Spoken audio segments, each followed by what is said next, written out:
Well, hello everybody. Guess I wasn't as prepared as I had hoped. It's like my music's not playing. Hold on here. Let me see if I can get my music to play. Media, open folder.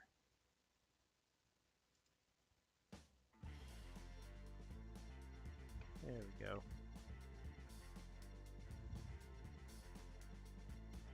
All right. Let's see if anybody is able to join tonight. Maybe, maybe not. I am up against Game of Thrones. Pull you over here. Yeah, let's get that right there. All right. Oh, where were we last time? We were starting to put in the muscles in the forearm. This sculpt is taking forever to do because I'm only working on it a couple hours a week.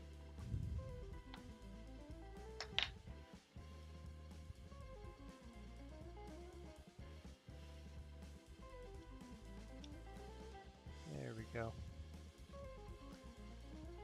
Joy.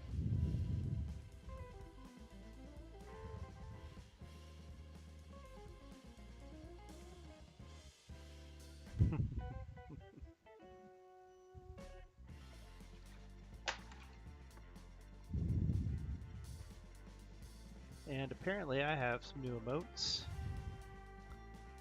They all got approved. So here we go. Here is Tier 1, Tier 2, and Tier 3. All the emotes.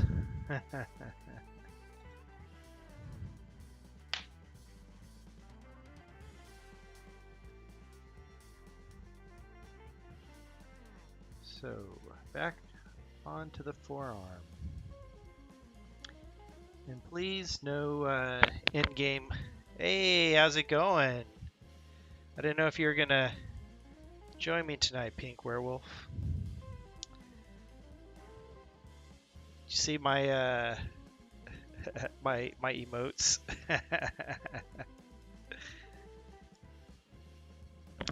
So let me know if the audio is good or bad. I can turn it up or down or however it goes. But yes, please, no in-game spoilers. I have not seen the movie yet. You got the Lupin. The Lupin. One day I'll have enough subscribers and I will be able to create more emotes.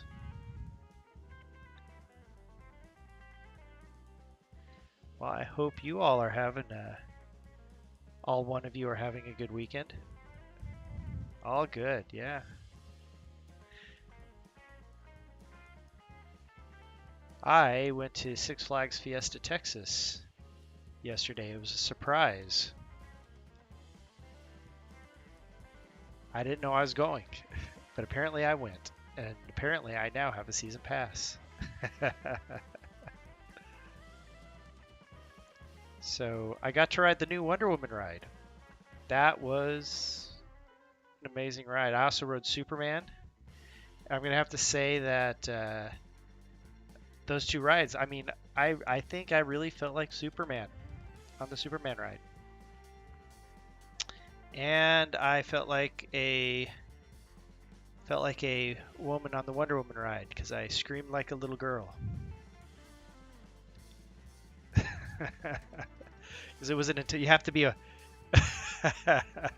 yeah, you have to be a Wonder Woman to be able to do that ride. This is what I'm getting at. But man, it was a ton of fun, I tell you. Remind me of all the days that I worked the Six Flags over Texas in Arlington. Back when I was in high school and put myself through college.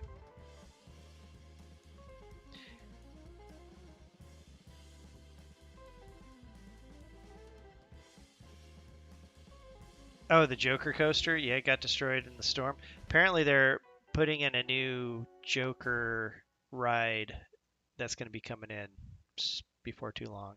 I don't know when it's slated. Can't remember. Is it this year? 2019? But that ride looks freaking intense. Not only you spinning in circles, you're going up and down in a pendulum. Funny enough, I'm actually standing in line, and there turned out to be a lady behind me who actually also worked at Six Flags back in the day. So we got to share a couple of Six Flags stories back in the day. They equate working at a theme park is a lot like summer camp. So when people think back at their time working at the theme park, that they kind of have the good memories of like, man, yeah, that's so much fun. Loved it. Even if it was crummy, people tend to look back positively versus like, you know, Whataburger, McDonald's or whatever, where you're like, man, that place sucked. I smelled like I can't eat McDonald's anymore because I worked at McDonald's or whatever it is.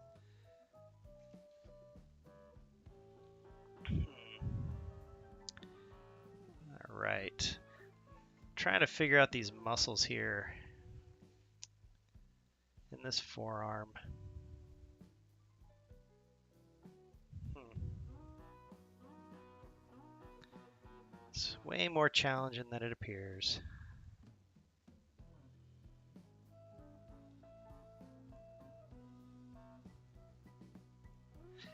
So it was graduation day at the Air Force Academy. So it had a lot of Air Force cadets there with their parents. They got the leave. Subway, yeah. Oh man. So one year, because Six Flags isn't open, um, you know, all year long. It closes down for a couple months after Christmas, right?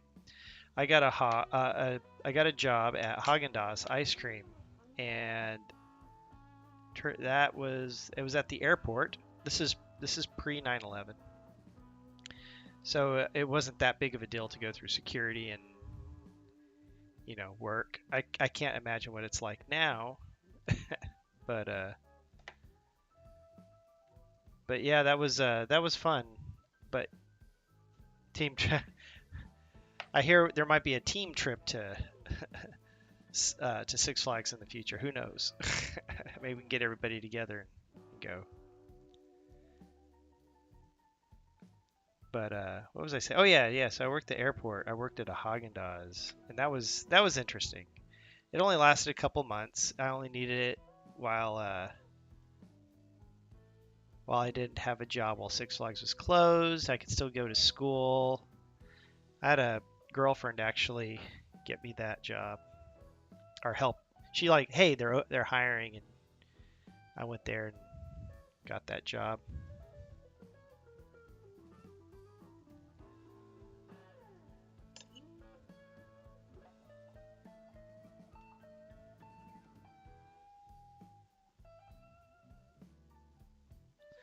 Oh yeah, yeah. Is that DFW?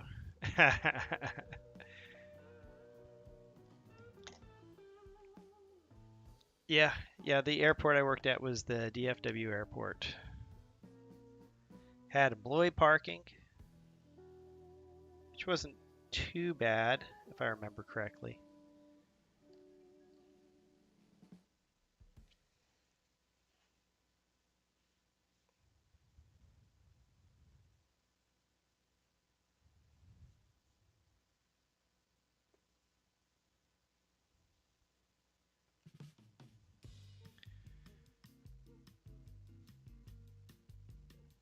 I remember one year there was a convention at DFW at the convention center that was there. It was a big anime convention called Acon, and I went there, and I want to say this was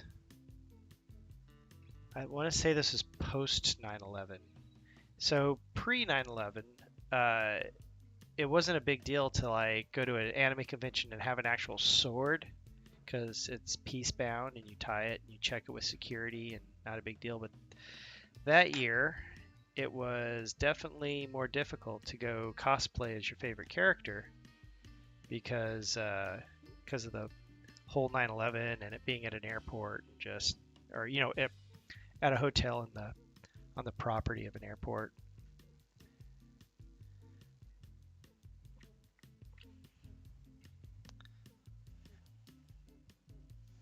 All right, let's see. Let's get this muscle in there. Oh, I miss pre 9/11 days at the airport. It was so nice.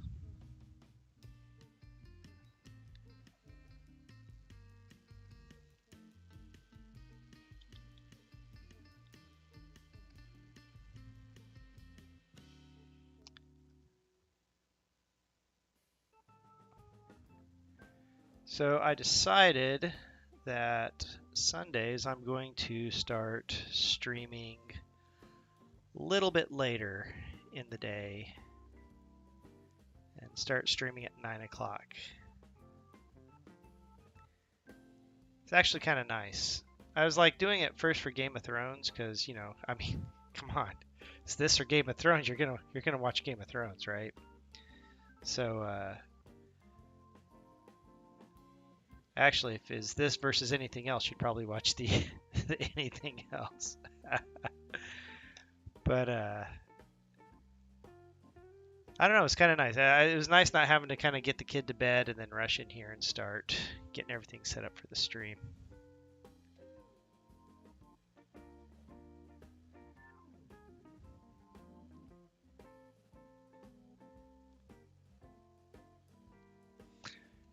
Let me be completely honest. I have no idea what I'm doing right now on this. I got my reference up here on my other screen. Let's see if I can find some drawings that aren't too bad. Yeah, that one's okay. Is definitely a challenge.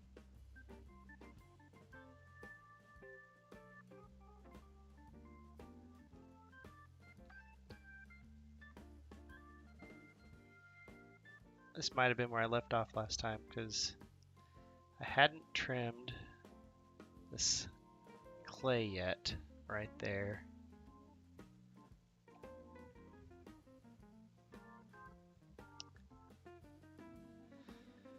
So I've been thinking about what I'm going to do for my next tutorial on Wednesday with animation and motion capture. And I think I might try a dog-legged character. I've been thinking about things like half man, half spider. How do you set that up and get that captured? And I was thinking about it recently. I was like, something that always comes up is horse-legged or dog-legged characters, monsters, demons, that sort of thing. And I think that'd be pretty helpful because even talking with guys who've been in the industry a long time, some people just get, in my opinion, get it wrong. They just, hey, look, it's Inception. But yeah, I think they just get it wrong. And I don't know. Even aliens. Well, I don't know. It'd have to be a pretty crazy alien, I think, in order to warrant something that's not based off of actual, Earth anatomy, so to speak. I know aliens, they're aliens. They could be anything, right? But I don't know. I guess they can't be. So right on the inside, there's a big muscle. Looks like it connects right here and then goes straight up. But I don't think I got my clay just right.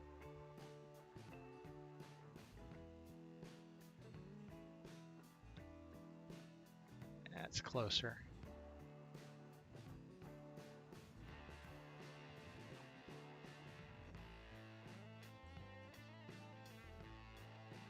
So we got a muscle right here. Kind of connects that way. Get another piece of clay.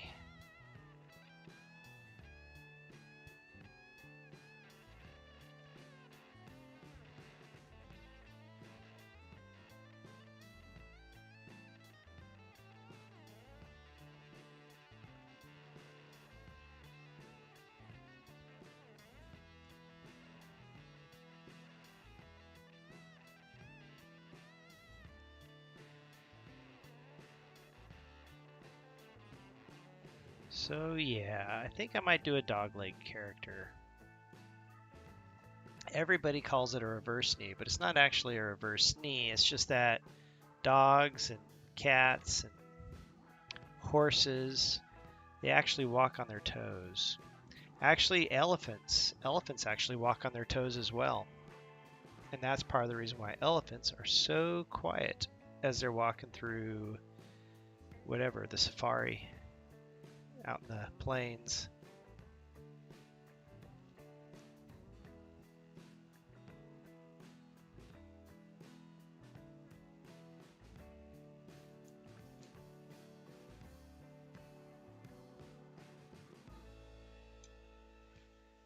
There we go, getting some of those muscles in there.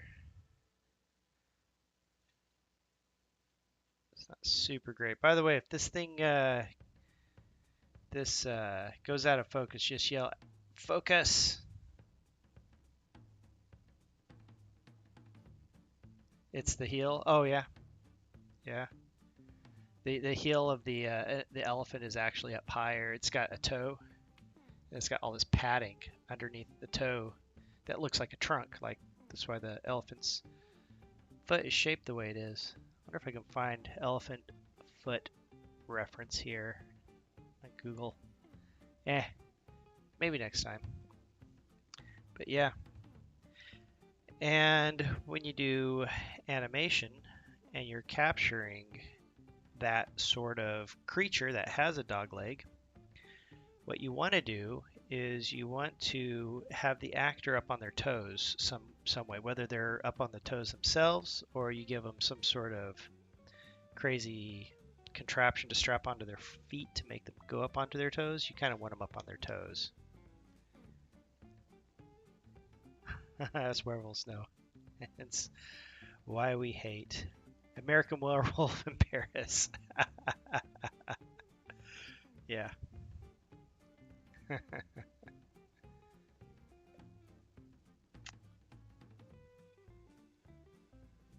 see, these muscles come down, and this is the inside.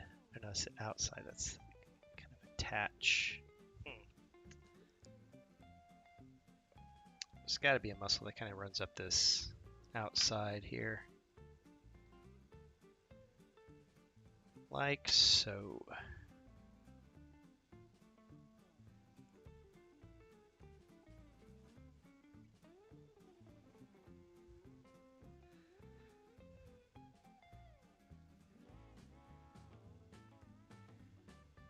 There we go. It's a little bit better. Just lay that in there. So it's all these muscles here in the forearm that help your, not just your wrist and hand flex around, right? It also makes your fingers, gives you the ability to wiggle your fingers. Just the way they're all connected.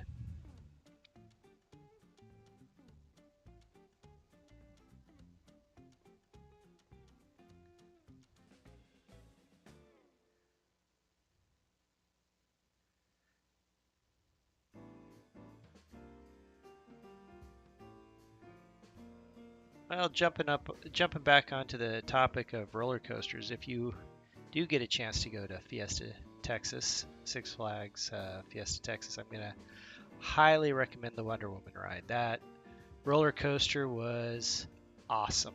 It really was. And they have a warning,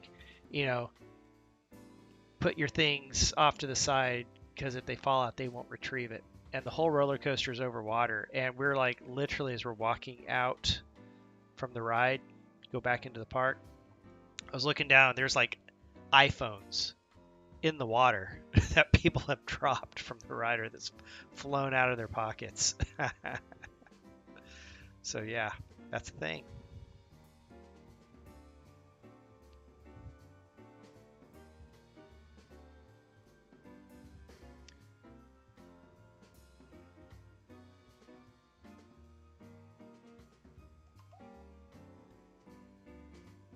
In fact, I think there's a couple of guys that are on our ride that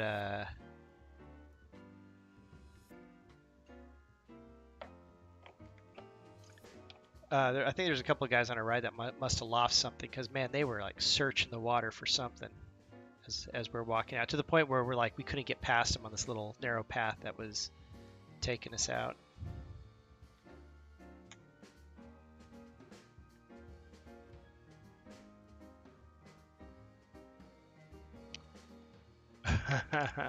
Oh yeah, we were watching a video of this new roller coaster at Busch Gardens because we're doing like apparently roller coaster research. And the guy filming on I guess he had a GoPro, literally saw keys fall from whoever's in front of him. You just see him fall. The guy I guess didn't have him in his pocket very well. Tell you, I had cargo shorts on, and I was just like everything was buttoned down and zipped up into some cargo pockets. The last thing I wanted to do is lose my keys or my wallet.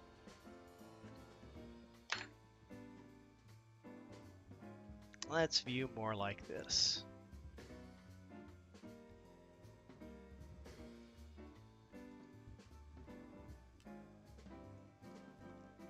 For some reference. Here's a cartoony reference, but this should work.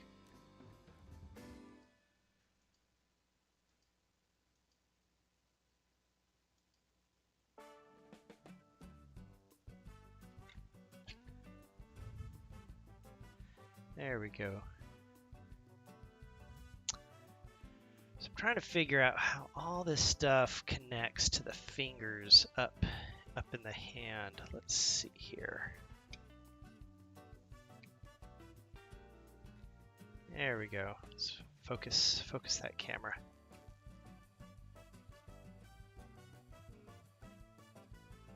That looks about right. This is too unfocused. Just yell focus, and I'll try to fix this. I have a manual focus cameras because I get really tired of the cameras wanting to autofocus. And I guess there's pros and cons to each.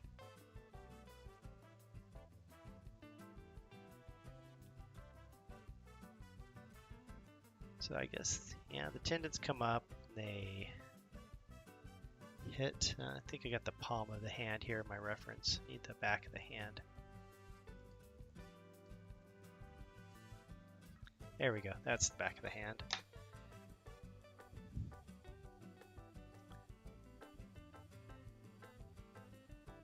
Kind of come up and then just string along here.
There we go.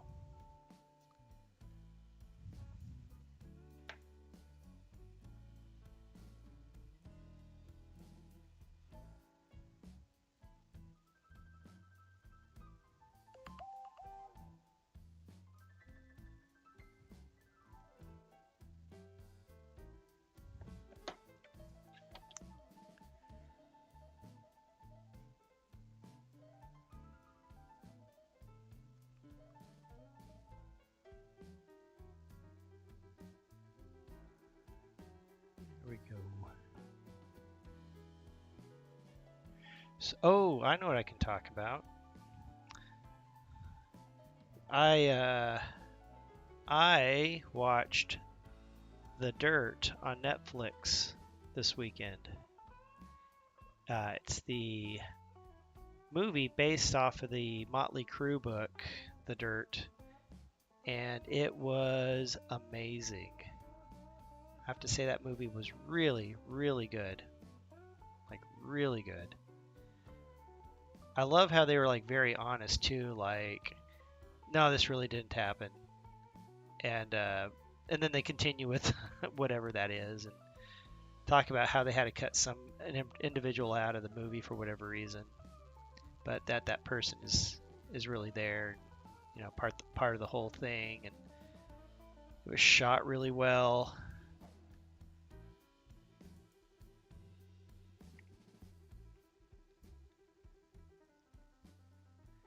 There's a scene.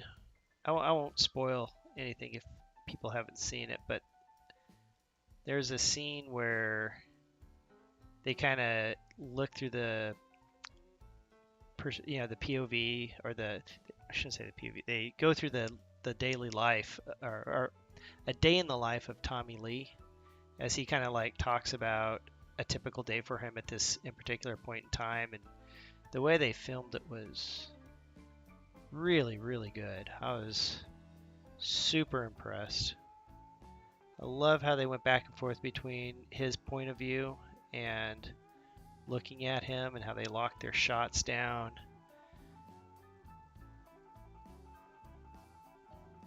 It's really good, in my opinion.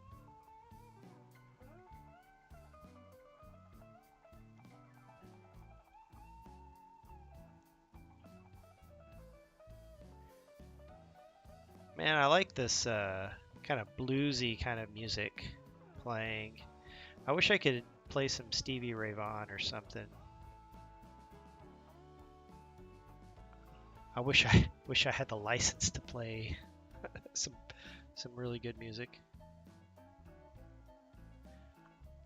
I've been watching a lot of other streams lately, and they're obviously have the software working where if anything has a license, they cut out the audio, and then you can't hear what that person is saying for however long.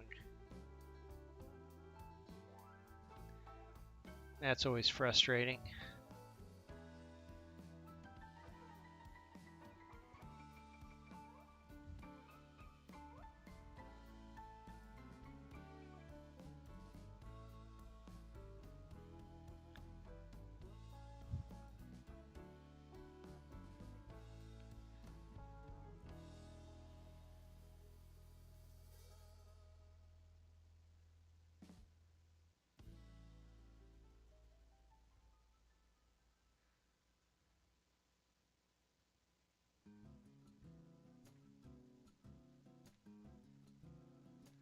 They keep promising next time I'll have better music.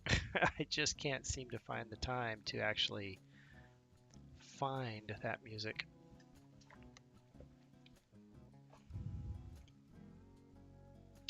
See if we can get this camera up a little bit higher.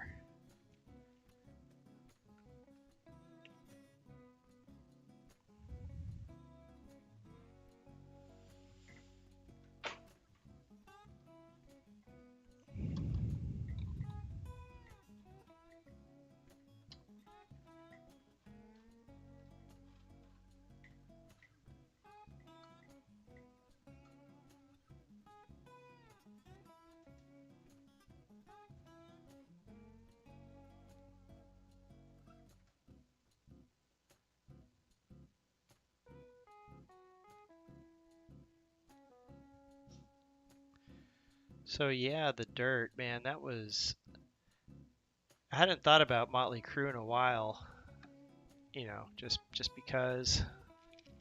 But man, it made me want to start listening to all my old albums.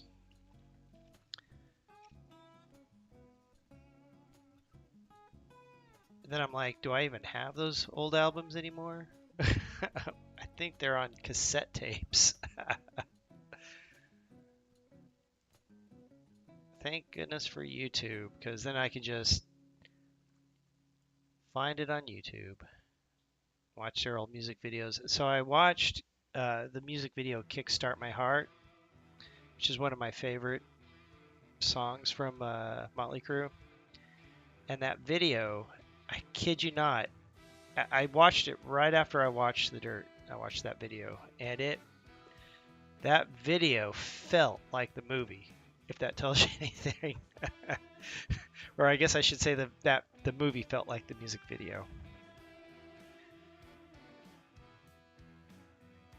But there are definitely some behind the scenes shots in the music video that look like the behind the scenes shots in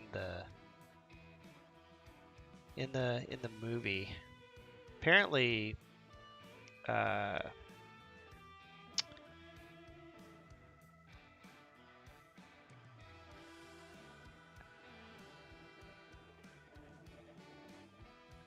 Steve-O met them when he was like 12, and there's now a big relationship between him and Motley Crue, and it's kind of a cool story. If you ever go to his channel and watch, he's got this cool little talks about all that and how he's involved with the movie and with the band, so to speak.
Tell you, sometimes I think, why did I ever start this anatomy study? This is definitely challenging.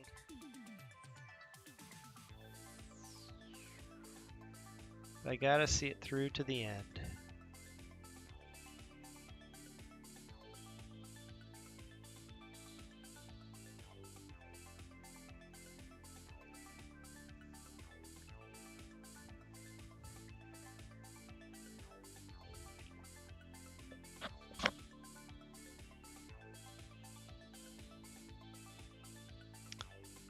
I'll have to come back to that.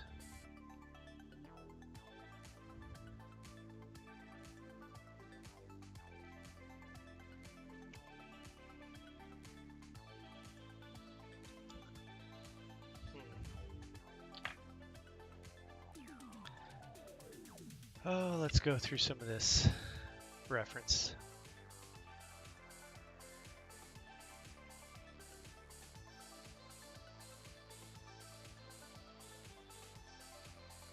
Reference.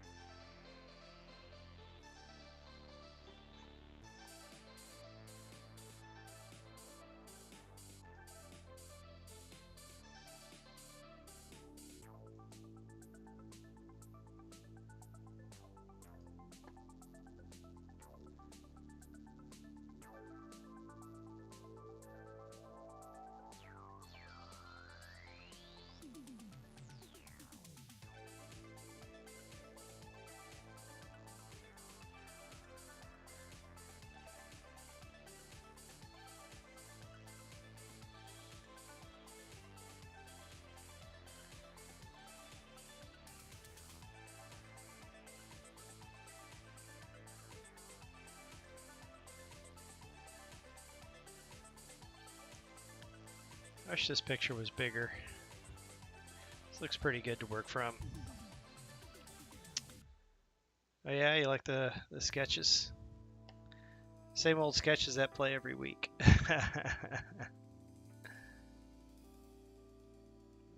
All right. I think I'll concentrate on the back a little bit now. I just get off that forearm. So it looks like there's another muscle that kind of comes around this direction. So if I can get this up on a box.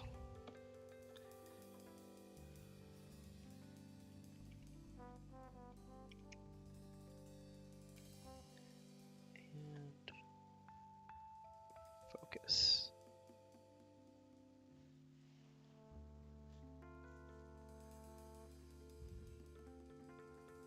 So I got my reference book right over here. Just see if I can find some good back anatomy reference. This looks pretty good. I like this. I like this right here.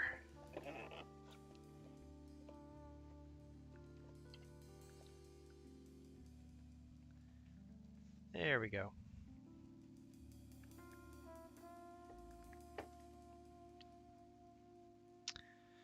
So I got the muscles that go around the scapula, which is the shoulder blade.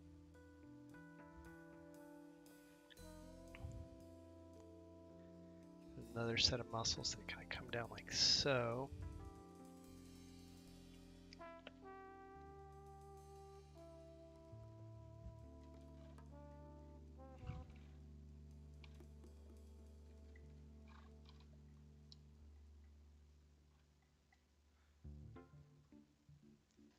It's hard to tell if this light is blowing out the gamma. I guess it's not too bad.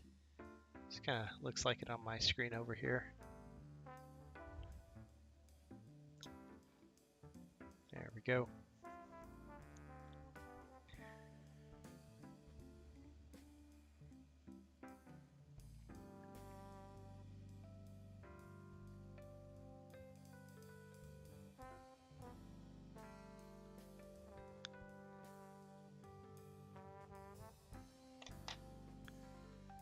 So you got this big muscle,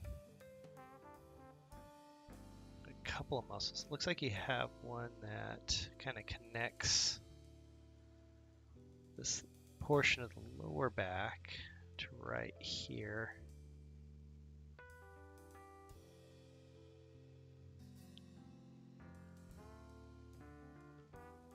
Yeah, looks like it does this. Let's see if I can get this in here.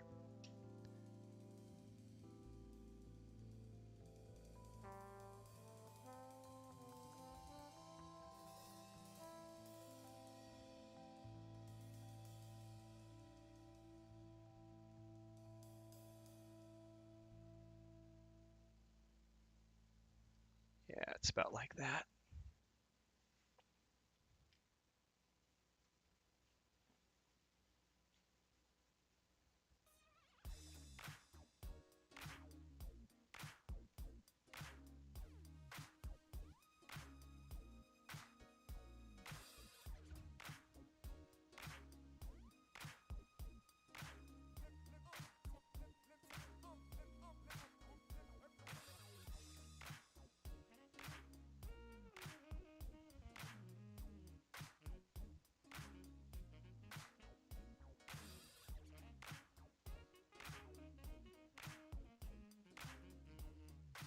So it attaches right here.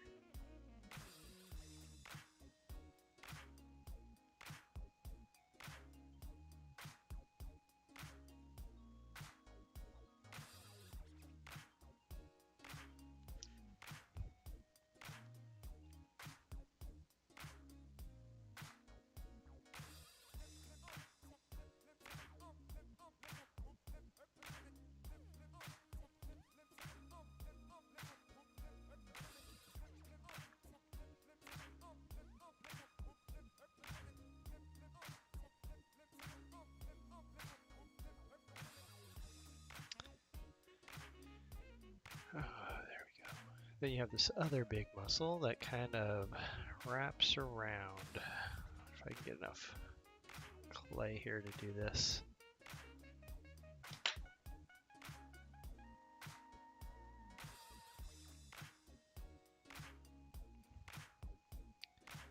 See if I can get the right shape. So I'm flattening this piece of clay here. See what I'm doing.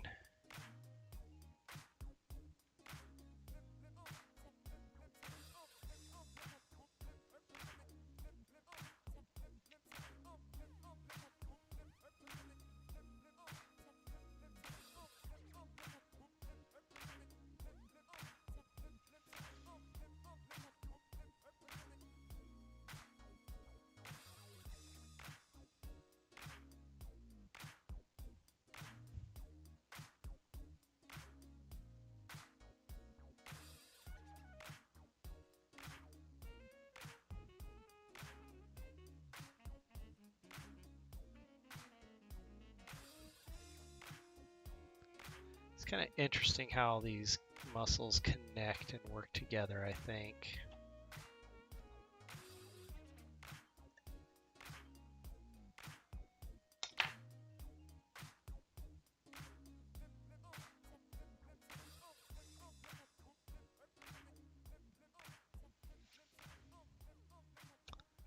This muscle kind of comes up and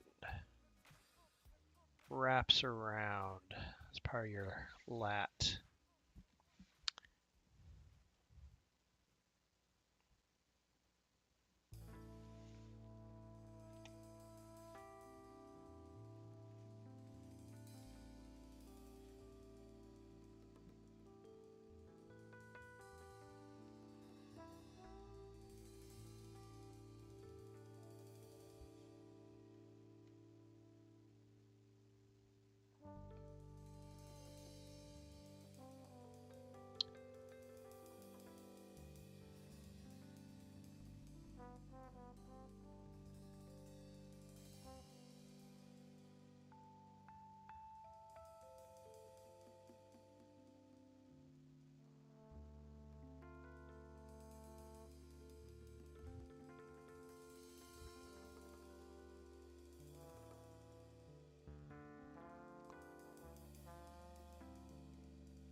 All right, so that kind of comes in and this kind of comes up and around.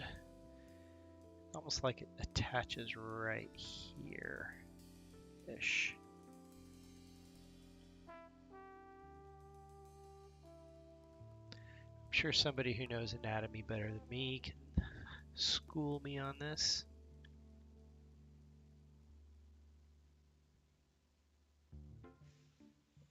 I think there's too much material right here. I'll just cut a little piece of this out.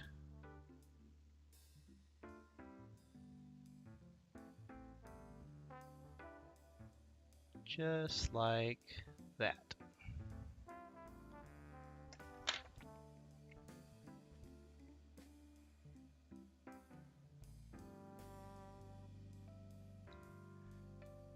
Don't know if I'm super happy with this in particular camera layout. This is interesting. So this kind of explains why your lat has a certain shape to it. It's kind of how this wraps around and kind of holds things together.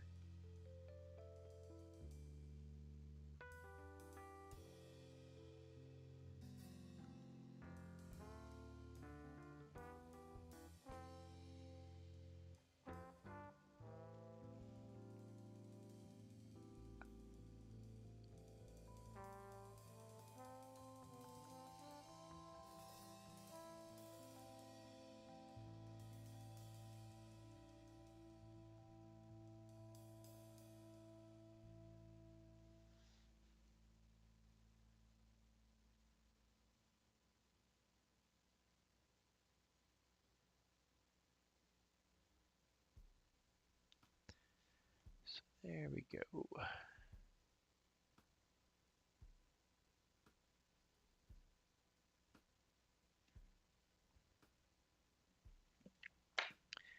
Oh, and I think just because I can, I'm gonna put in my emotes.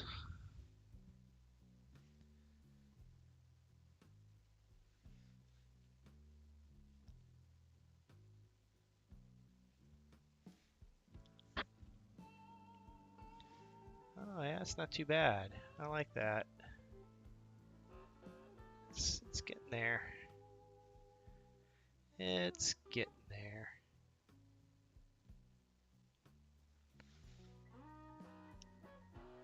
So the muscle that's right down here tends to bulge out and around this other muscle. A little bit of clay here. Okay, but it tucks behind this shoulder blade right there.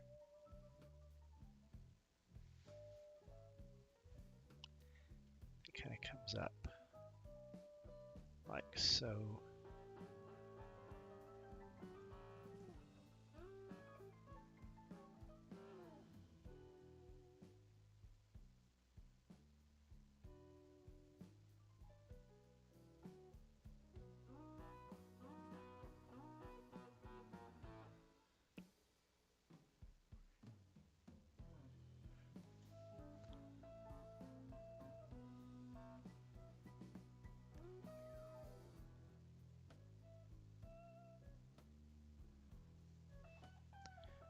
All right, I think that is feeling a lot better. And these muscle fibers kind of come up and they run up this direction because of how it pulls.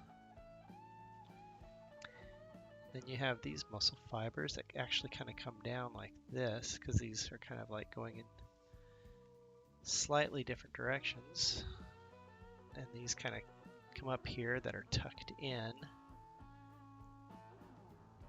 and attach underneath the arm.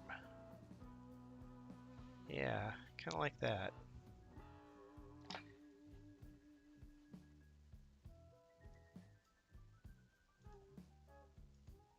There you go.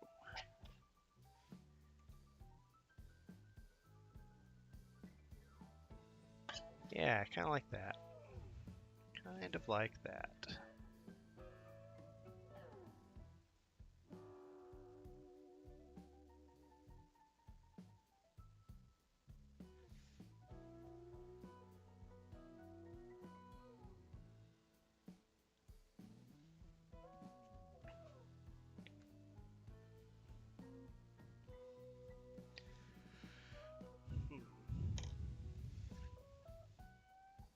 All right, so now that we got this muscle in, we kind of built up this muscle back here a little bit more. Actually, I think I need a little more clay right here. How this muscle works.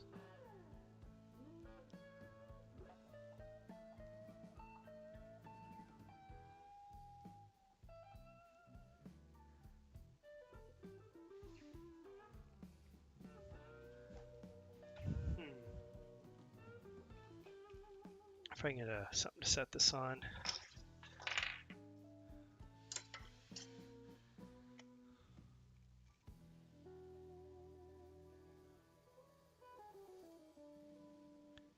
There we go. Shaky cam, don't get too sick. That's a little bit better, huh?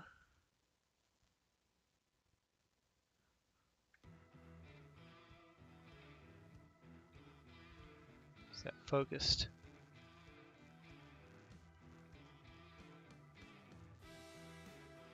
There. A little difficult to tell on this monitor I'm looking at. I think so, though.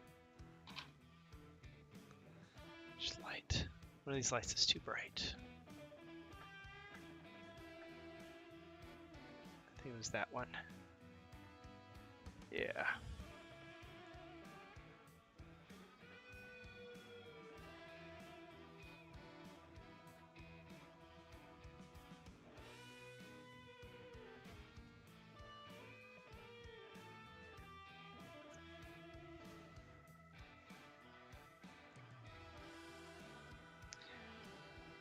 So I think I'm missing some muscle in the chest coming up this way.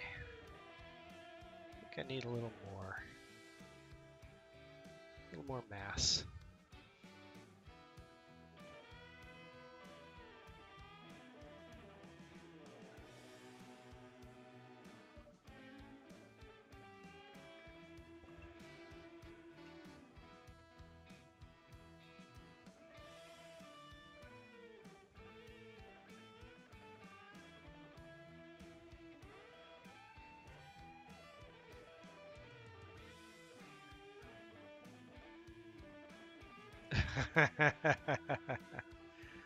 I like all the emotes.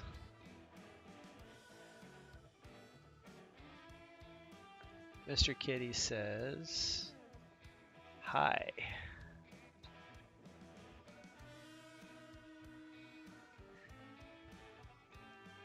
I tell you, that cat knows how to stink up a litter box. Oh my god.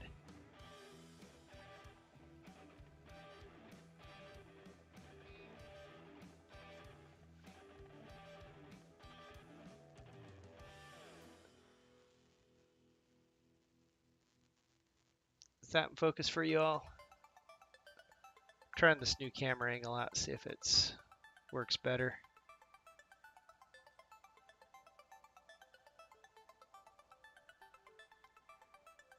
Yeah, I think that's better. Adding a little more mass up there in that pectoral. It's looking a lot better.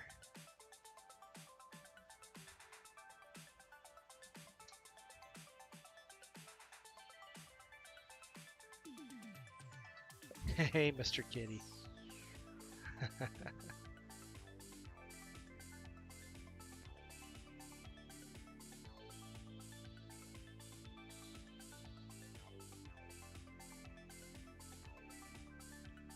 So this muscle connects to your upper arm.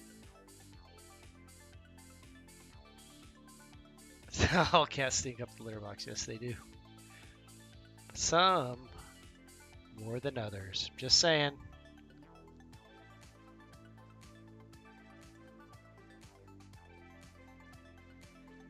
We have, I see. Your cat can drop bombs? Yeah. So we have two cats. And Mrs. Kitty, average. I'd say she's like average cat litter box stink. But man, oh man, Mr. Kitty. He has human size poops. And they are massive.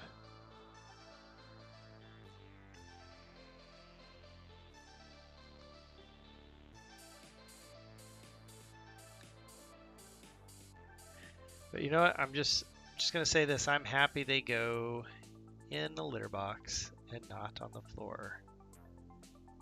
Except for Mr. Kitty. Sometimes he goes on the floor. So we got this new cat litter called, oh, what's it called? Cat Spot? Cat Spot litter. It's made out of coconuts.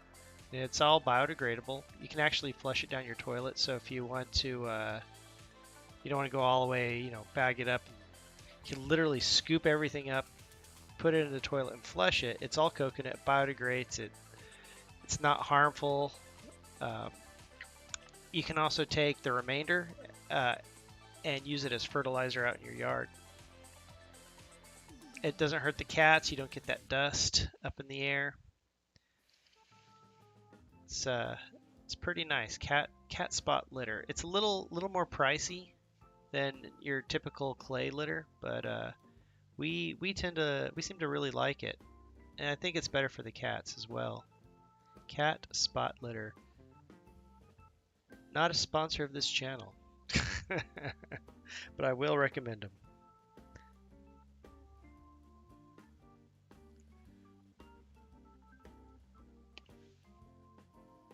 Yeah, I'm glad I added a little more muscle mass up into this chest. Definitely feels better. Now I gotta try to figure out this shoulder. How am I gonna get this shoulder working good?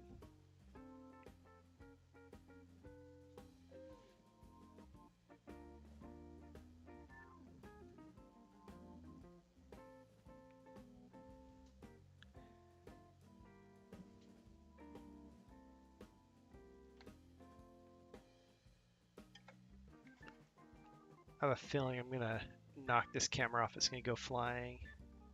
They need to sponsor. Yeah. Maybe one day I'll have a crowd big enough and I can get some sponsorship. I think Autodesk should sponsor me. Honestly, I'm like pitching their software every tutorial, telling everybody how great it is.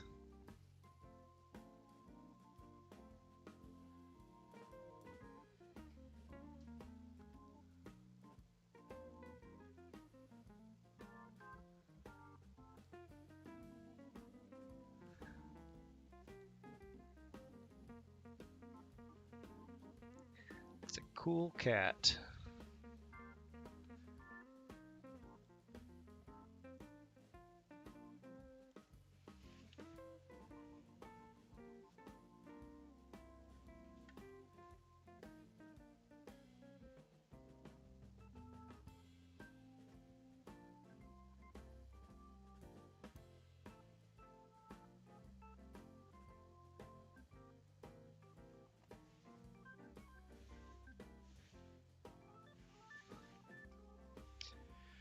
Oh, I'm telling you, the way these delts connect, I'm just not quite sure. I think it's difficult because his arm is up, and I'm finding this to be a terrific challenge.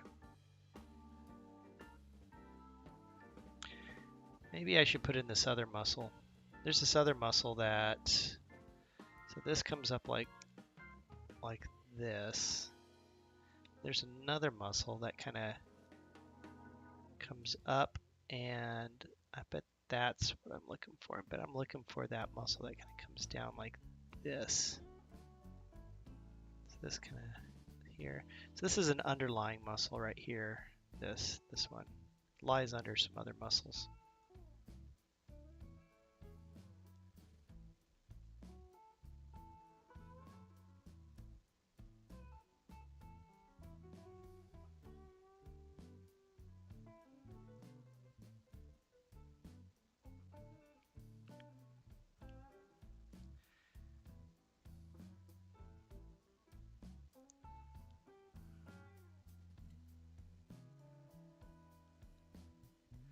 Well, if you do decide to get cat spot litter, I don't know if there's a referral, but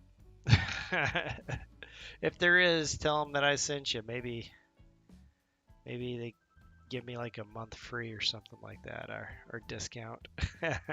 Cat spot litter.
Next, right at the tip.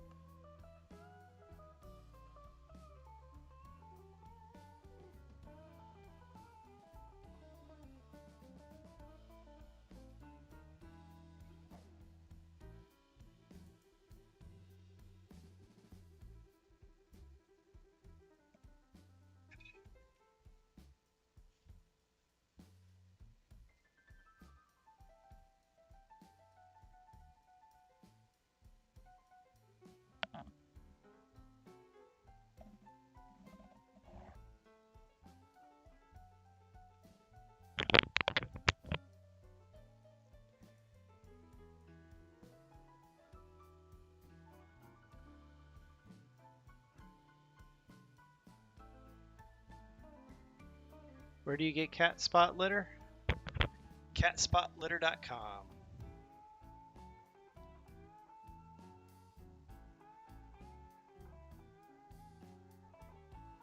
Pretty sure that's what it is.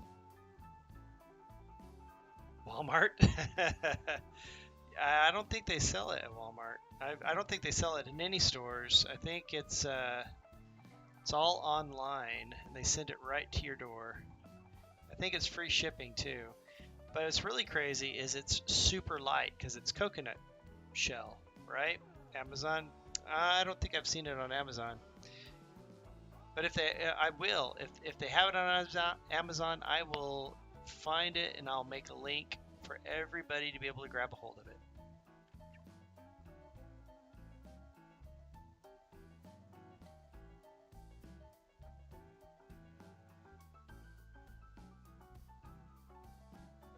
Oh, thank you.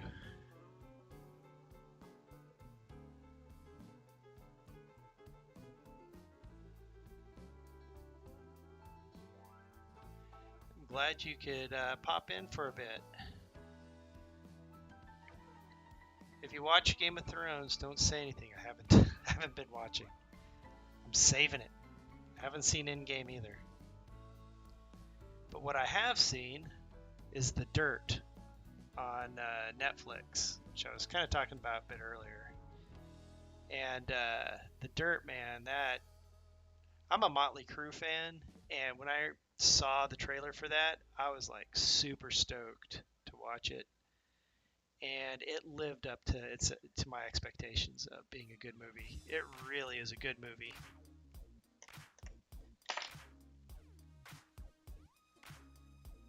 So I highly recommend it. Netflix, The Dirt, based off of Motley Crue's autobiography, The Dirt.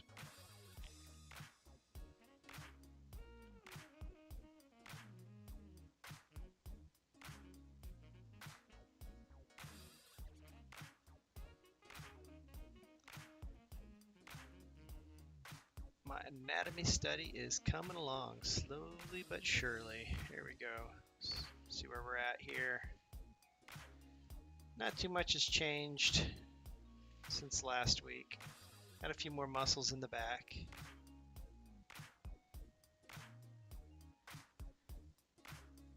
So what I'm trying to do is I'm trying to get this clay into the roughly the right shape before I stick it on. So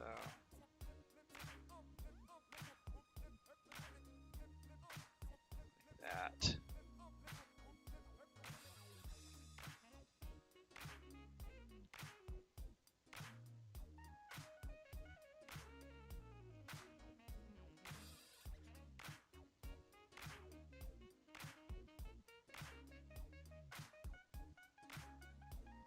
Here like so. Not quite where I want. Wonder if I can cut this into the shape I want.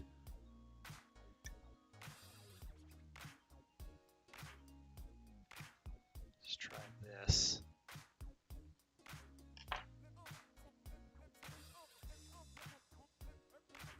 It's closer. I'll just kind of lay it on there for the moment and see how it feels. This feels about right.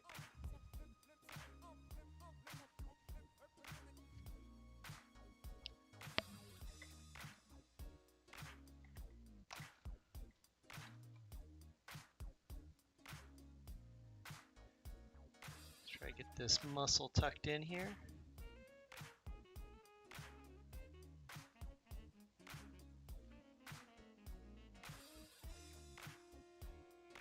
I have a feeling I'm going to have to go back over the spine at some point and touch it up.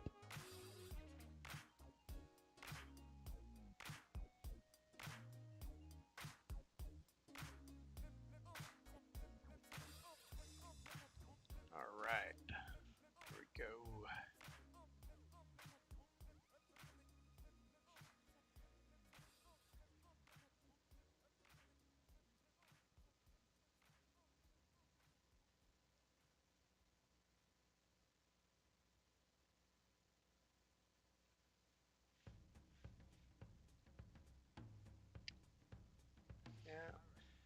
there's like this interesting shape in the back of this muscle right here. I wonder how I can get this to feel right with the way that this neck is twisting.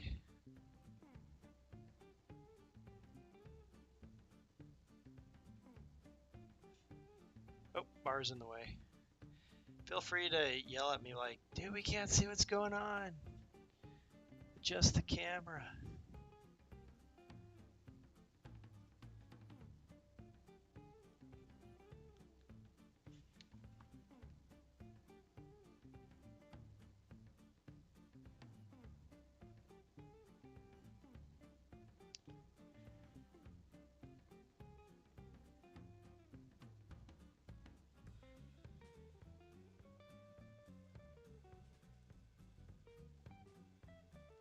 Well, here we go.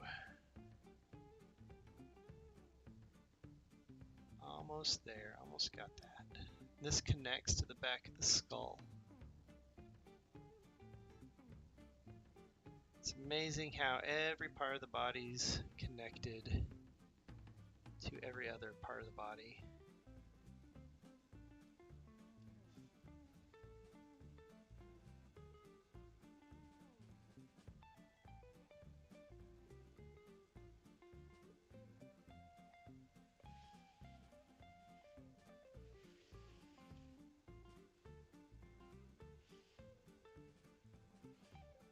It's getting there. And I think this muscle tucks in right back here like this. Connects to the spine. I think. That's why this is an anatomy study, right? Learning how this stuff works.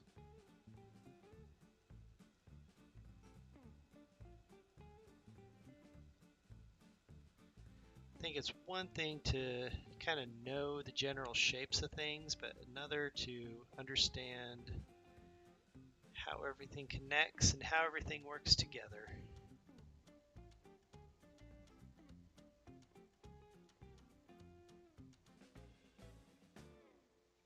I tell you, this is probably the muscle that hurts me after a long day of work staring at a computer.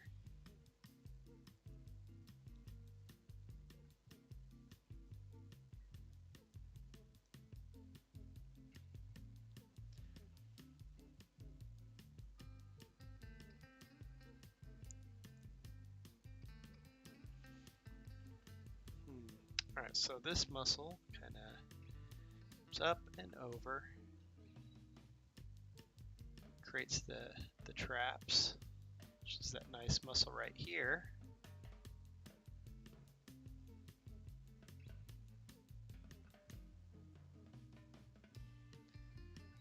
A little bit more clay.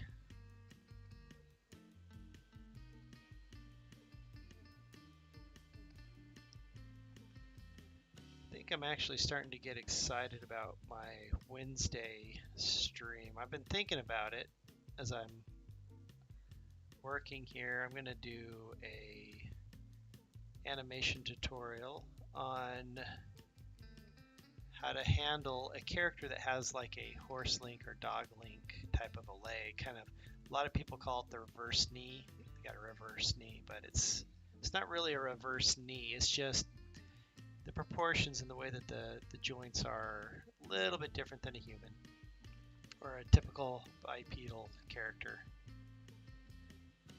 I think I'm gonna show the proper way to like shoot it and get it rigged up for motion capture.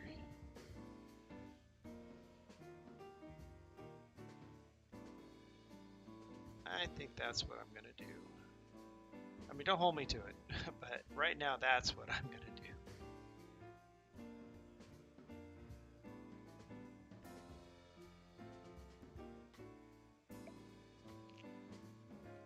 This actually kind of comes up and it attaches to the delts, which is the shoulder muscles.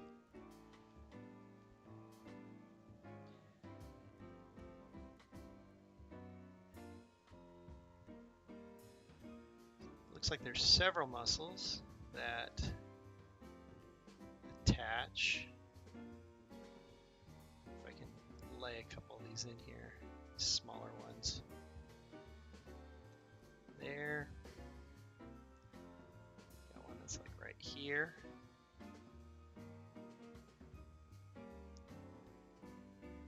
And then the bigger muscles, which lay over the top, which I need to add to, like right here.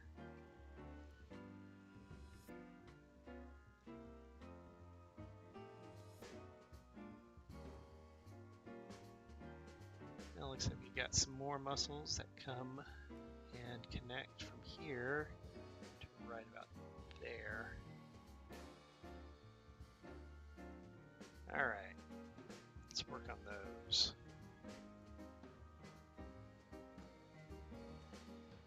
There we go. And Luna says, what? More muscles? Connecting to other muscles, connecting to bones.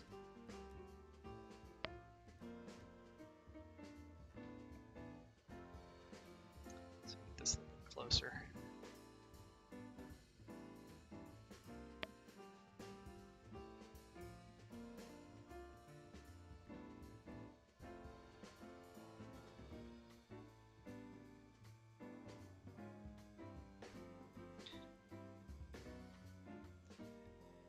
So it's amazing what the difference between drawing and sculpting is. I mean, there's a lot of similarities, right? But when you illustrate a drawing, you can get away with so much more inaccuracy.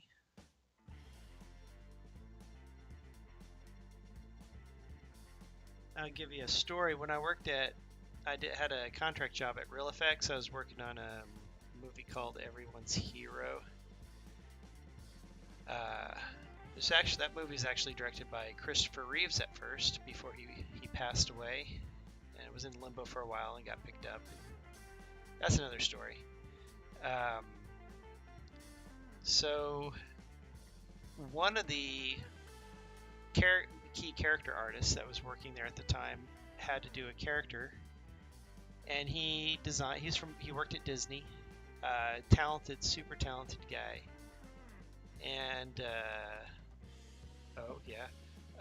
super talented guy, and he was in charge of designing this character, which was for a 3D animated movie, I believe. I can't remember what movie or show it was for.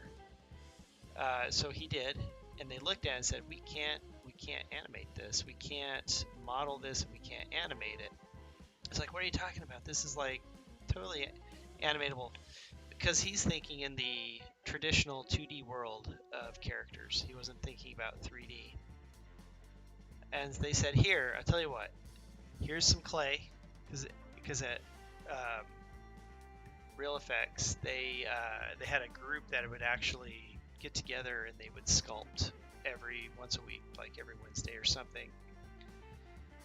And they said, here's some clay, and why don't you go ahead and start sculpt your character out. So as he started sculpting his character, he started realizing that what was possible in the 2D world did not necessarily translate over into the 3D world. Woohoo! Thank you, Werewolf, Pink Werewolf. You are awesome. But yeah, it didn't translate over. And he goes, you know what? I get it. I totally get it. And then he started redesigning his characters. I wish I could remember the movie. I really do. But he started redesigning his characters, and and all of a sudden they started working, and the modelers could model them, the riggers could rig them.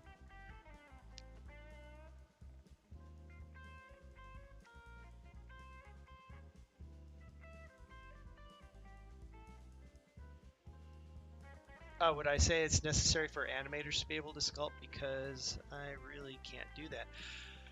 Sculpt. No, I don't think you have to be an animator to know how to sculpt, although when I'm working with my animators, and I'm having them pose a part of their body, I call it sculpting. You need to sculpt that hand. You need to, because you're kind of like posing and positioning characters. You need to strong posing is extremely important for an animator. Whether you can draw or not doesn't matter. Whether you can sculpt or not doesn't matter. But strong posing is crucial. And doing little things like what I'm doing here or drawing helps you get better at that kind of posing, even if it's stick figures. Because kind of learning how to make good gestures and what have you. But no, I wouldn't say sculpting is important to being a good animator.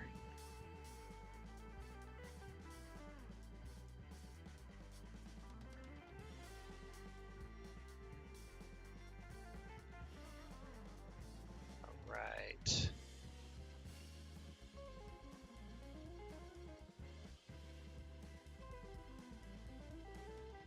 Oh, I was talking about my story. I totally got sidetracked. Oh so another story similar. I was working on a game called Demonic, and this was for the place. It was for next gen consoles, like at the time, which would have been PlayStation 3 and the Xbox 360, right? But wait, so this is a long time ago. In fact, you can even see the game Demonic that I worked on in the movie Grandma's Boy, because the movie that they had in that game that guy was making on by himself, Demonic, that was our game. So anyway, we hired a comic book artist, again, a guy from the 2D world of illustrating, to come in and do some character designs, and he made these like really cool monster demon type creatures, big classic typical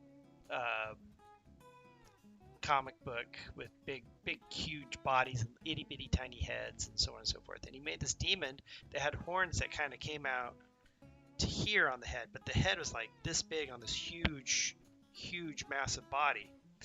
And I looked at it, I was like, I can't turn his head. And like, what are you talking about? I was like, I can't. If I try to turn his head more than like 3 degrees in either direction, those horns are he's gonna stab himself into his shoulders because it just won't function. And I complained and probably annoyed a bunch of people. And I eventually talked to the guy, and he's a really nice guy. God, I wish I could remember his name. I'm so bad with remembering names. This is so long ago. And I was like, hey, this is a deal. This is why you have to think about this in a 3D way, because this has got to function and operate. You got to kind of build and design to that. And he kind of got it, and he started designing better demons after that, monsters and creatures that actually would function a little bit better. Fortunately, that one demon still existed. In fact, I think I wonder if I still have. I did a demo of that guy, like that monster, like smashing a bunch of humans. I have to see if I can find that. Alright, so I got these shoulders coming in.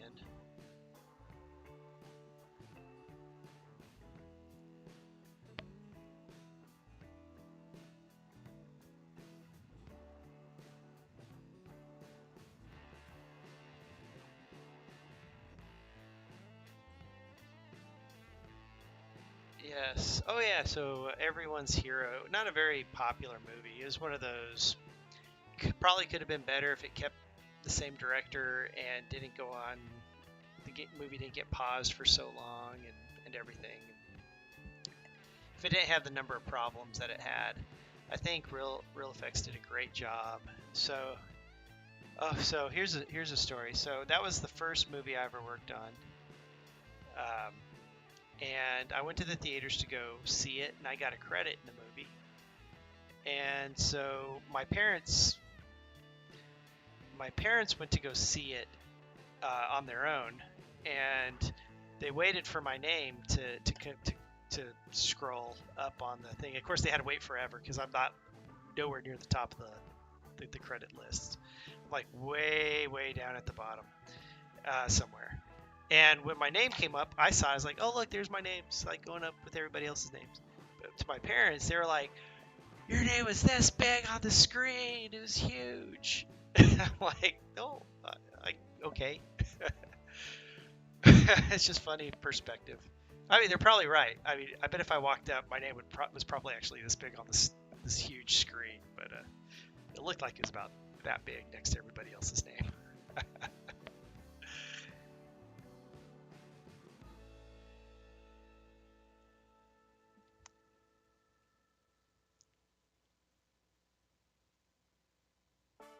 Oh, fun! Another funny story about that movie. So the way it worked is they said, "Here's your shot. This is what you're doing." I didn't do any hero characters. I did like all background stuff in that movie. And this is a long time ago. HD television wasn't a thing yet. We really didn't have the 16:9 format as a standard. Everything was 4:3, and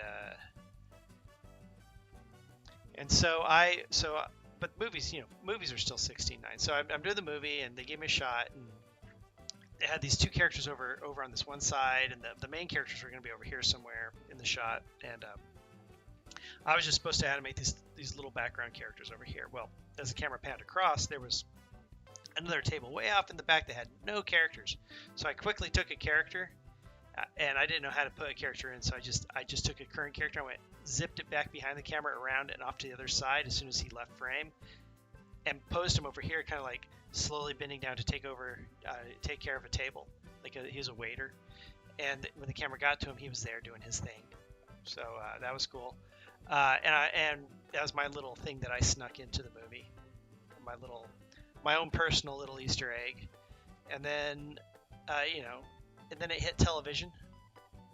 Again, 4:3 aspect ratio, and of course I'm like intently watching the show for my shots, and I get to, I was like, oh, okay, I did that one, and I did that one.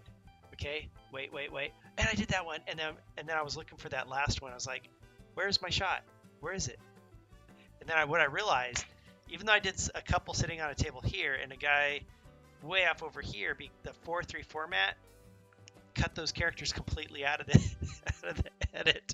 You couldn't see anything. You couldn't see those characters. So if you watch the 4:3 version of that, you don't get to see that one shot I animated. You have to watch the 16:9 version of it to see it.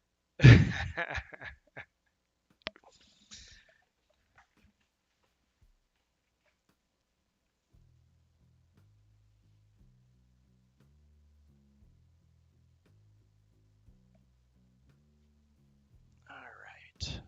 How does that muscle attach? I'm getting there. This right up in here is really confusing me. Just trying to figure out those muscles in the neck. It'd be cool if this was a 3D camera. You had the option of wearing like a Oculus to kind of like look at everything in 3 dimensions.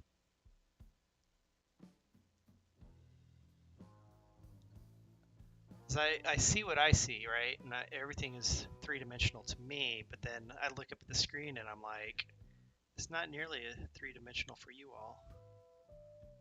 Straighten my guy up. He's starting to bend a little bit.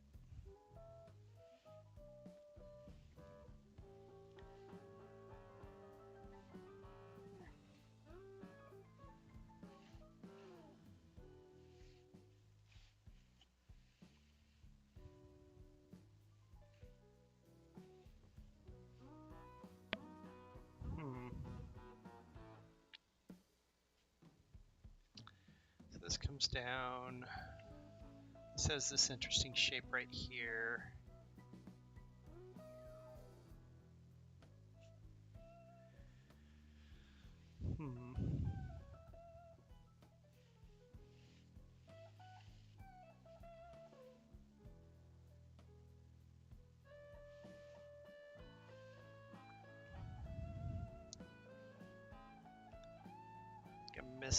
bit on this arm, a little bit more in.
That's getting better.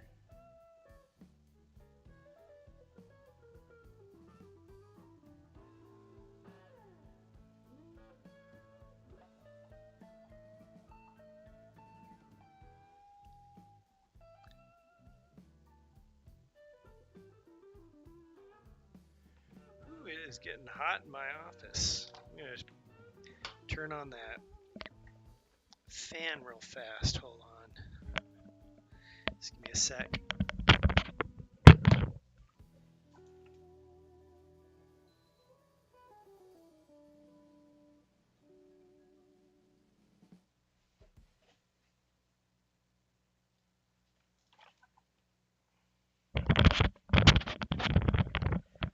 There we go. Much better.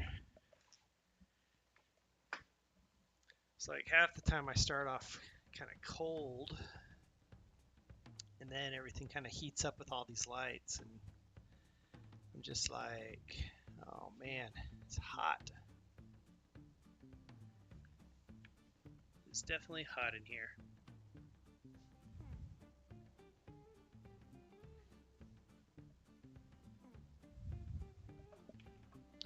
I don't know if you noticed, I got the two dogs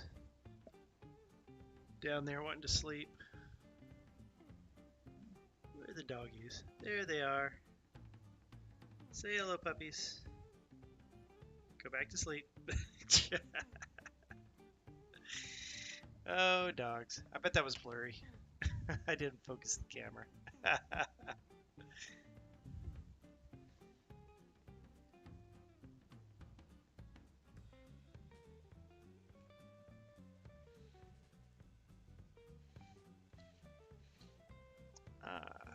Let's see. I think I'm going to work on the backs of the legs.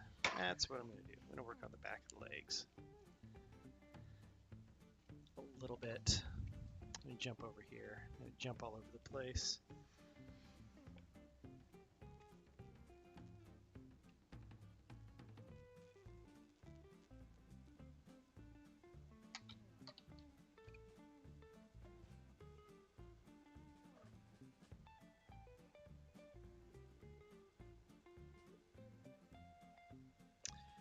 Let's see, if someone were to say draw you something interesting to sculpt, would I be game? Possibly be game. Anything's possible, right?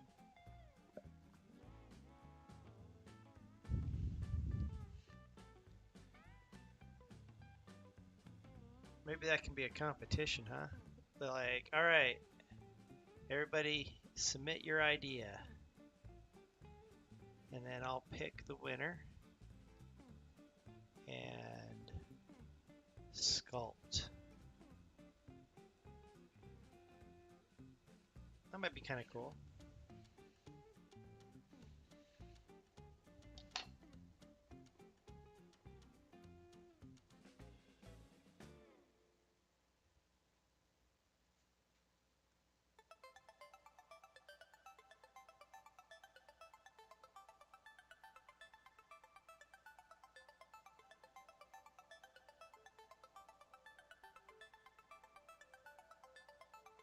Sounds fun. I think if I do this, if I do like a little competition sculpt thing, I think I'll do it after I finish this. I feel like if I get started on something else, this will get put to the side and I'll never finish it. Because that's how I am.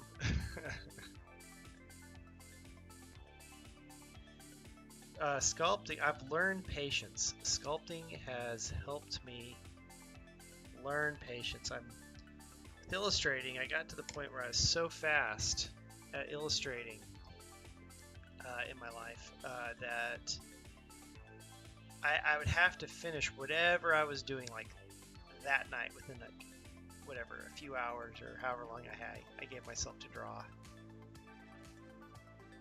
So it's kind of like the fast food of art. But sculpting, it's made me slow down, and it's made me kind of like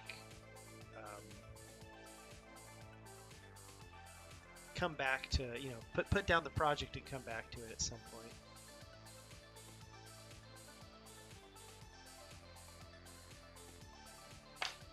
Oh, what do I need? A different tool. Tool's not working for me. Maybe this one. So these are interesting. I was using these metal wax tools. These are like rubber, like a little fingertip that kind of gets up in there and works the clay.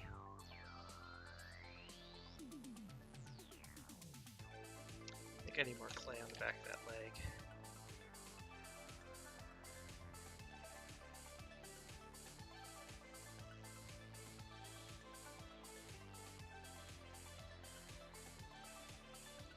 Right there.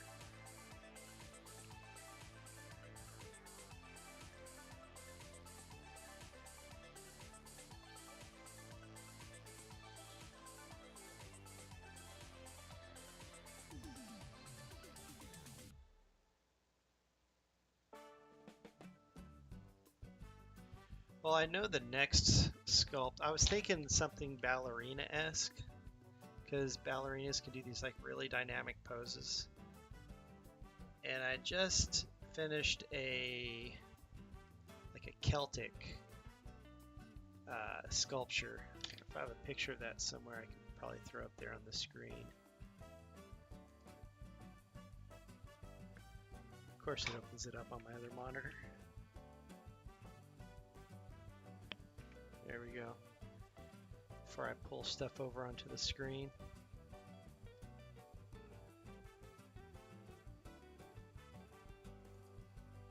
Navigate over to that. Images, sculpting. There we go. There's some of my other sculptures that I worked on. One of my first anatomy studies. Right there. My first skull here on the left, right? And then I've got my half head, half skull that I did right here on, let's see. Yeah, first skull on the left, half head, half skull here on the right. And then a face that I worked on later.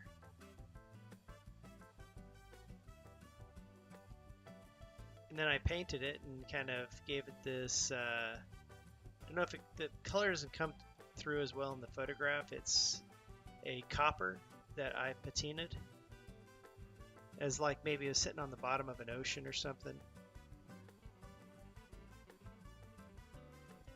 Then here's my second one. This is my Celtic dude that I was working on. Actually, oh, this is interesting. Look, you can see my anatomy study right there on the back, and a bunch of other stuff. That's cool. But yeah, this is my Celtic guy. He's very gold here, but when you see it in like, if you saw it in person, it's very, very bronze, kind of a dark bronze. It's kind of nice. Actually, that's probably closer to what it looks like if you were to just see it.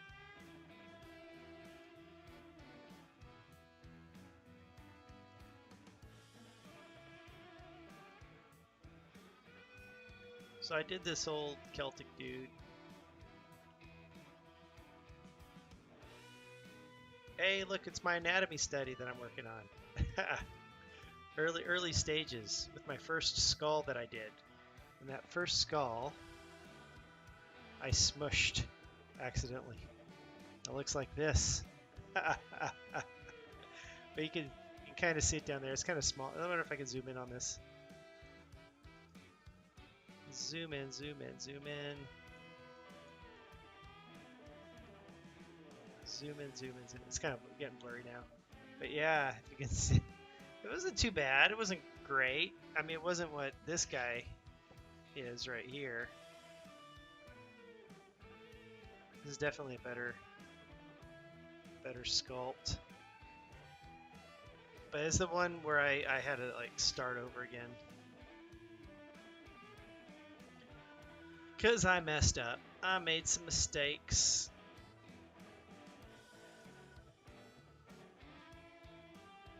What else do I have? Zoom out. Here we go.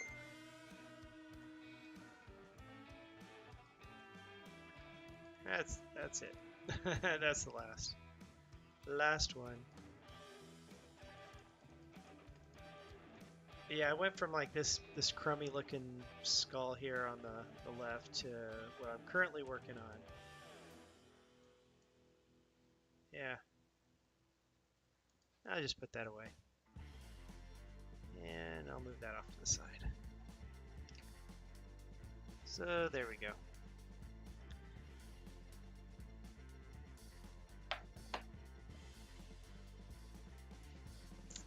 Just working on that legs. Working on the legs.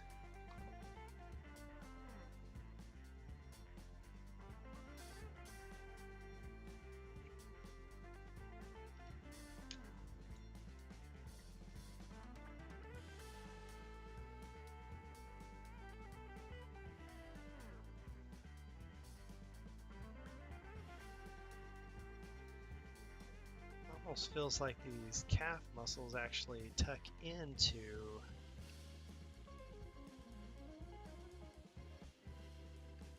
this upper leg a little bit.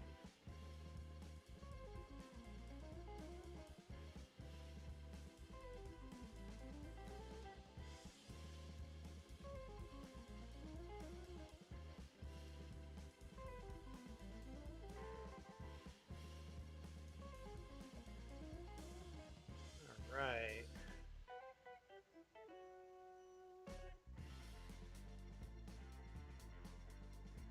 So I think we're gonna paint this as an antiqued kind of a anatomy study. I've been thinking about it. When I finish with this, I will paint it. And then I want to do like I was saying, I think I want to do more of a ballerina kind of a sculpt. My last one was like an old Scottish dude, Celtic, the kilt. I think I want to do something a little more feminine. Might be nice. And I think ballet has some very dynamic poses from the dancers. Ballet seems to be a very classic kind of go-to for artists. Sculptors, painters, illustrators, they tend to like ballet because those dancers are so amazing.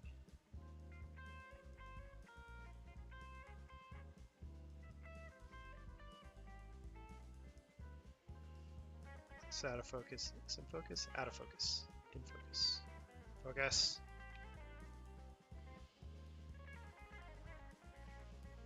Where are we at? So people just joining us can kind of see where we're at with this.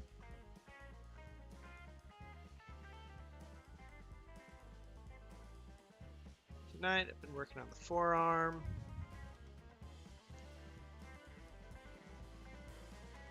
I've been working on the back, laid in a bunch of more muscle. Figured out basic shapes. Kind of figured out how the delts, shoulder muscles attach. Brought my muscles back up in and figured out kind of how they probably attach to the spine in there. I've kind of jumped down to the legs where I'm kind of coming back over to the calves, which I'm not too happy with, but figure I'd work on it.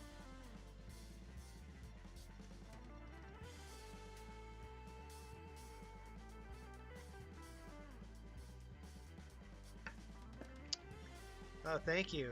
Yes.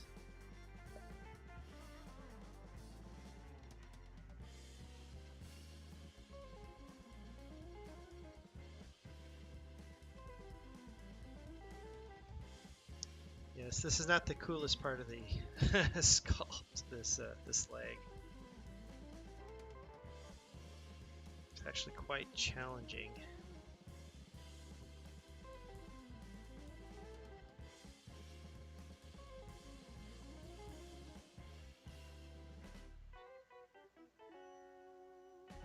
It's also interesting how one ankle, and by one ankle I mean the outside ankle, and the inside ankle are different heights.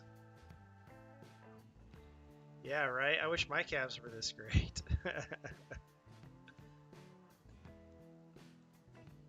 Just the one for now. I'm gonna keep the left half of this study skeleton, kind of, so I have like half muscle and half bone.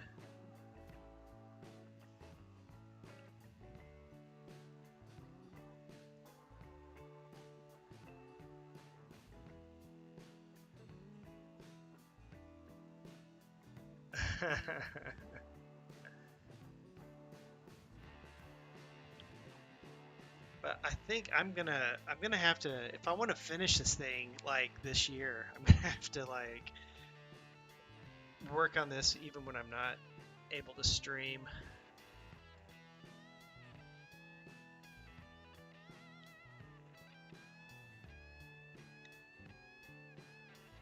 So what I realized is I'm only sculpting about whatever 9, 10, 11, 2.5, maybe 3 hours once a week. And yeah, it's it's just so much going on in the evenings. I'm super happy you all have joined in to watch the fun.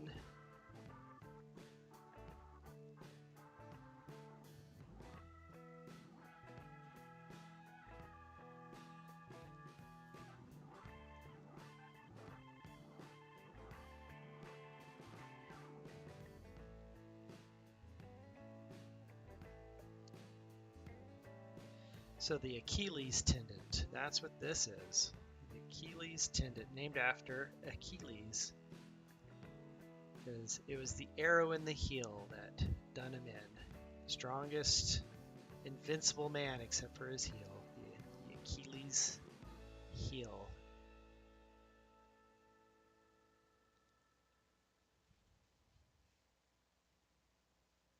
Hey, thank you for stopping by. Have a good night. See you next time.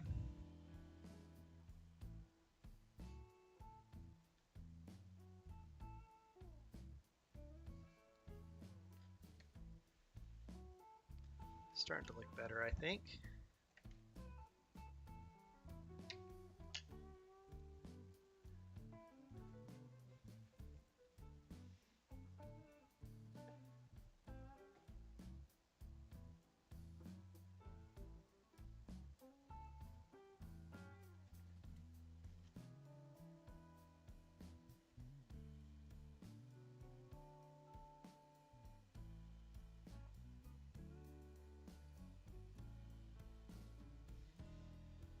Time is at 10:47.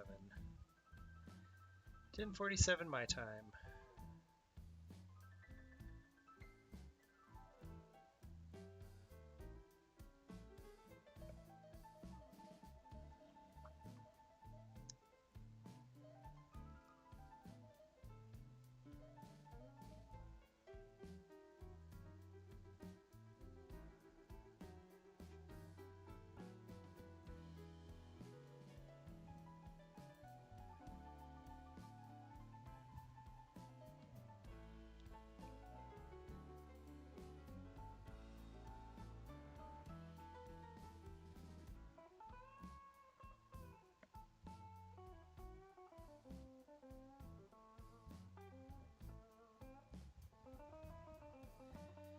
So I feel like I think I'm just gonna jump around, just hit different parts of this sculpt.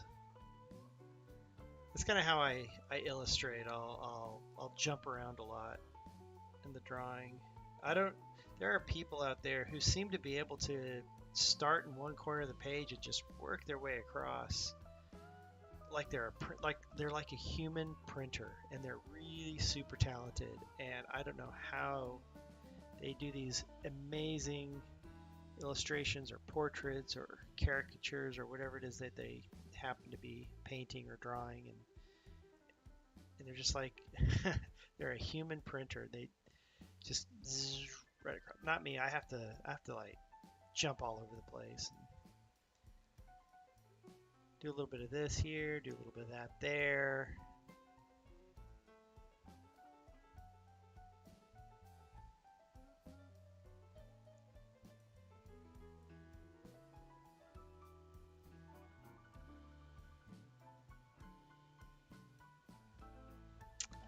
I think my hamstrings are still do not have enough mass to them.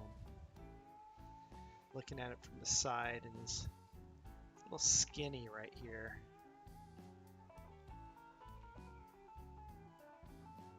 Shouldn't be huge, but should not be that skinny.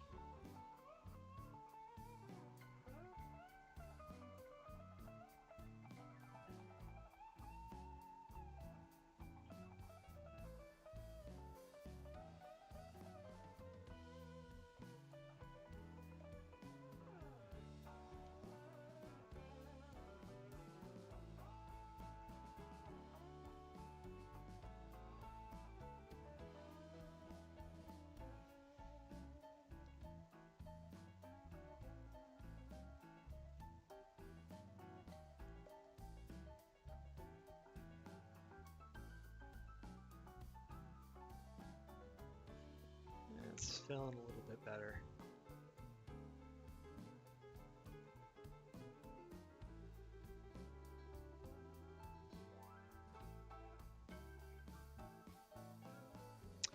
And then these hamstrings actually come down and they wrap around the front of the shin, and it looks like they come on just under the knee.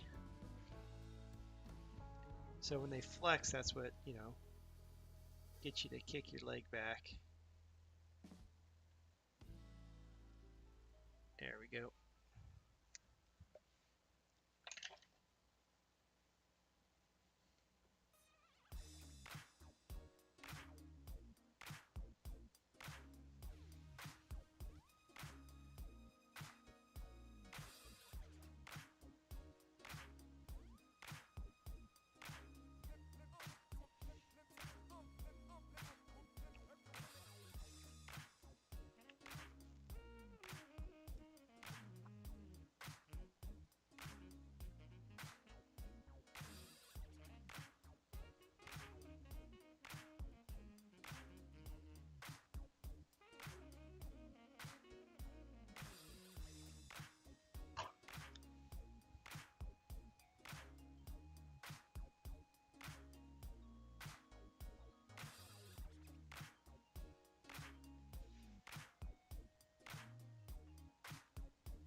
And I believe the other hamstring comes around the other side, like so, up and over. Yeah, that's starting to look a little more like how it should look.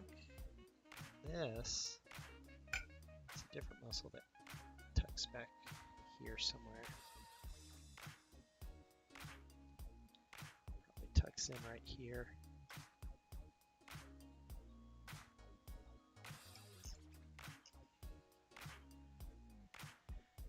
Oh, here we go.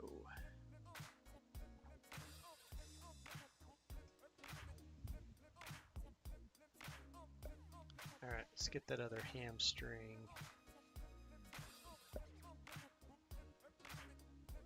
set up.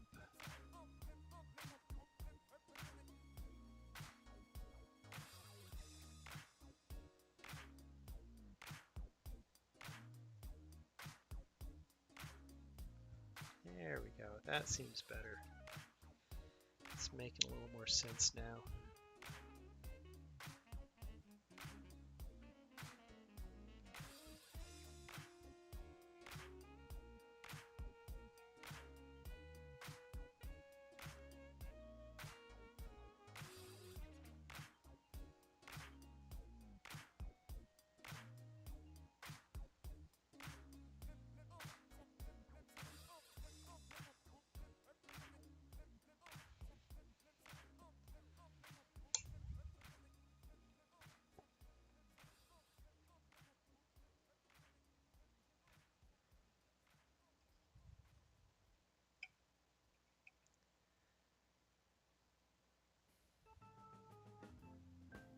So this is the inside, and the inside comes in, and it actually helps define this muscle in here.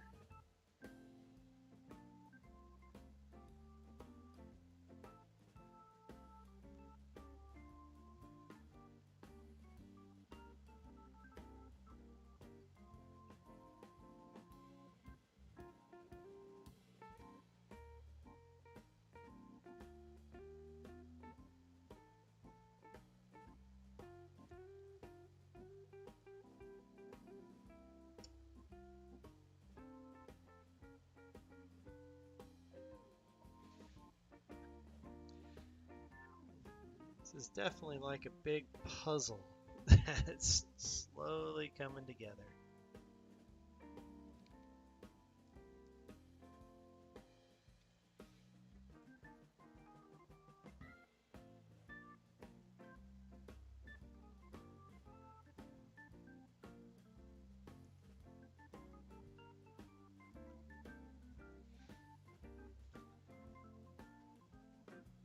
Starting to get a little more happy with this leg. I wasn't super happy with it. What you doing, Lupin? What you doing? Oh, what do you need? What do you need? Little doggy. Come here. Come here. Oh, you're just being a good dog, aren't you? Yes, you are. Don't lick the mic. Oh, you're just being a good dog. Puppy breath. Puppy breath. Oh, you got puppy breath. Oh.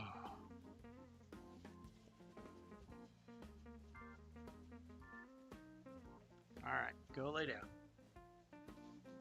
Go lay down.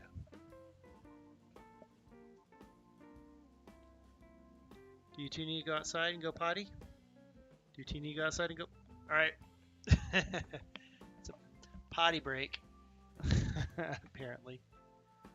I'm just gonna focus in on this and take the dogs out for a second.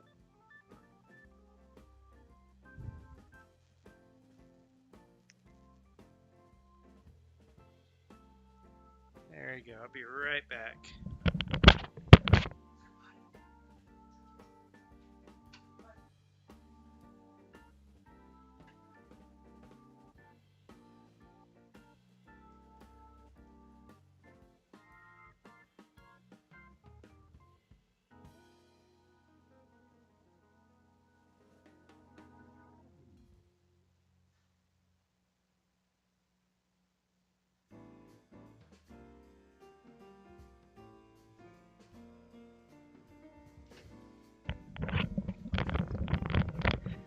Alrighty then.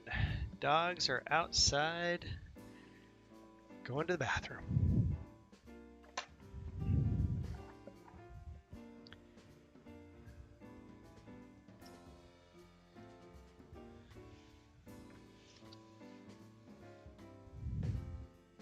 Back to the legs.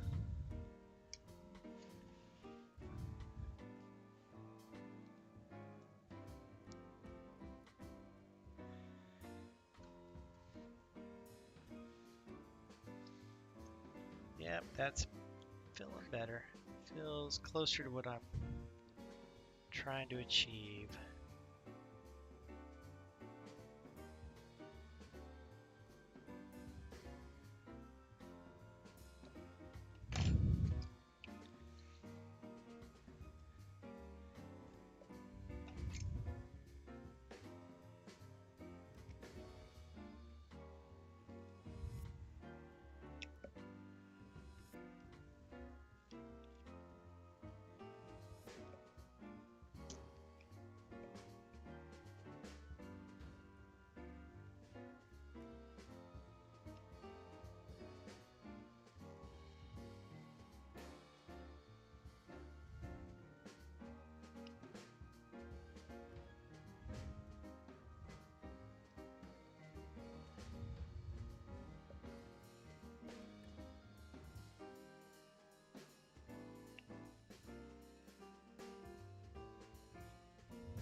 Does that focus?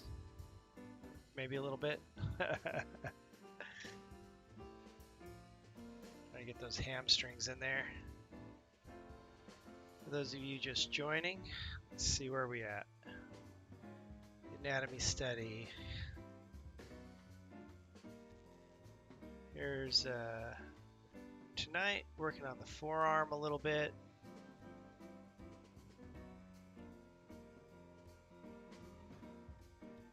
Got some tendons up in the back of the hand. Laid in the back muscles. Still need to define those abdominal muscles. I'm currently working on the hamstrings.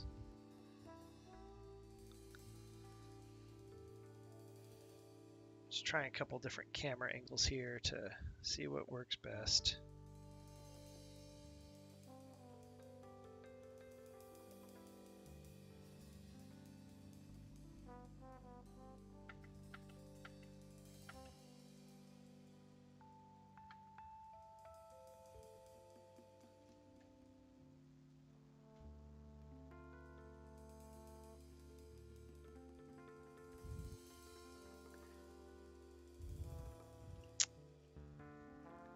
I think I'll play one day and I'll just figure out all the best camera angles that I can achieve. So where were we? All right, so yeah, this hamstring muscle comes around and it wraps around the front of the leg.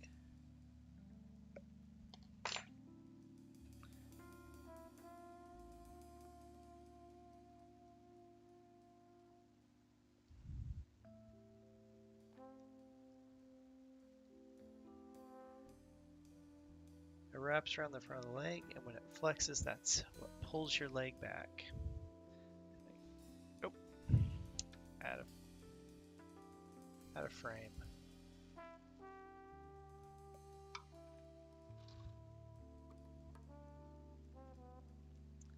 it kind of comes down like so.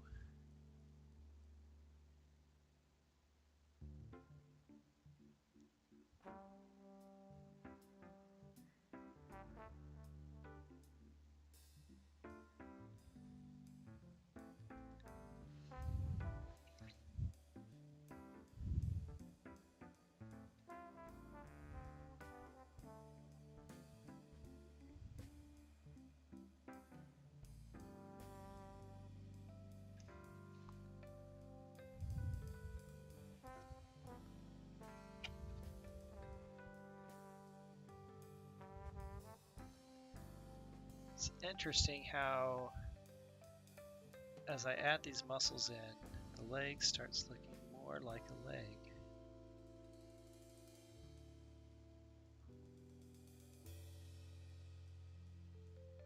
Oh, I say that because it sounds like obvious, right? Oh, obviously. Of course you have to add those muscles for it to look like leg. But I felt like it wasn't looking like a proper leg for quite some time. And starting to have that feeling of satisfaction of like, okay, that this is starting to come out like I'm hoping it does.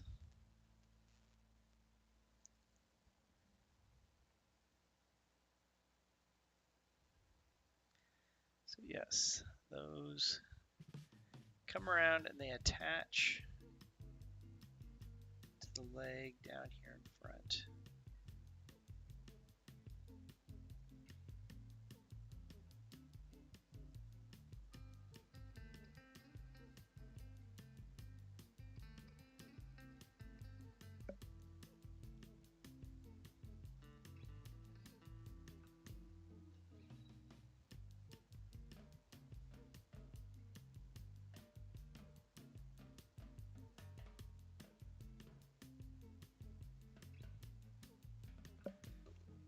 I don't think there's enough mass on that calf.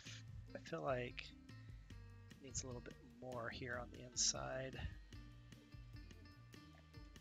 Right there-ish.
It's getting there.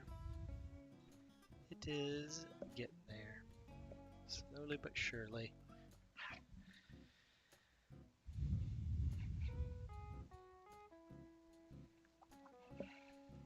So I believe the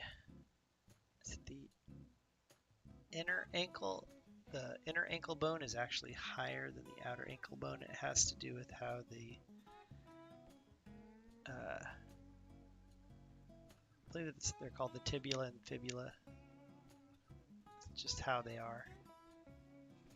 Yeah, yeah. So you can see it in the skeleton here. The outer bone is lower. So it comes down, sits right there. The inner ankle bone is actually higher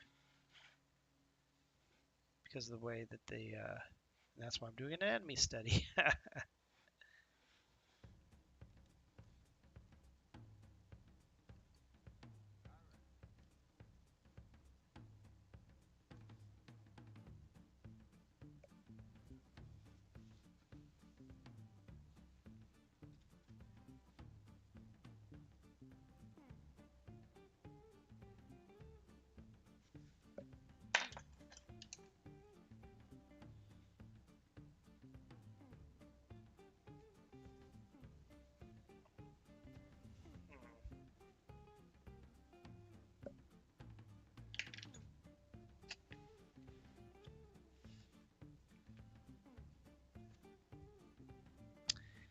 Keep getting this block of wood in the way.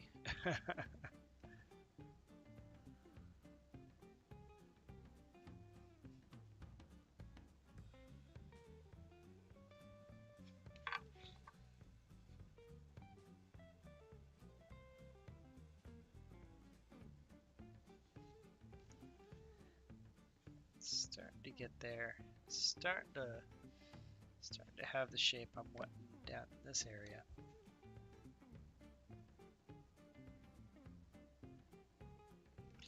So I believe you can actually break one of these bones. I think it's the small bone, and still walk around, if I'm not mistaken.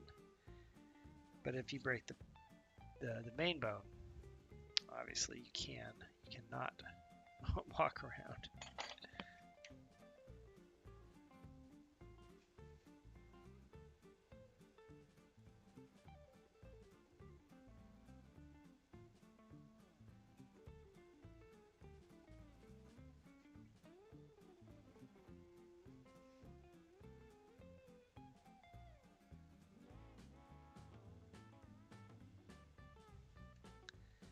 Get rid of some of that excess.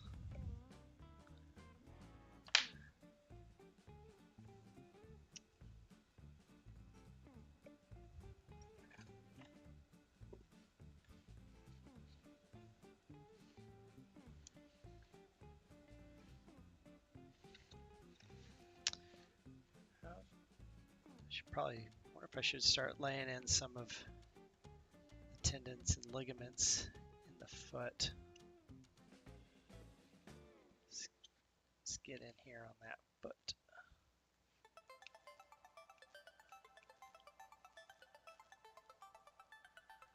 There we go.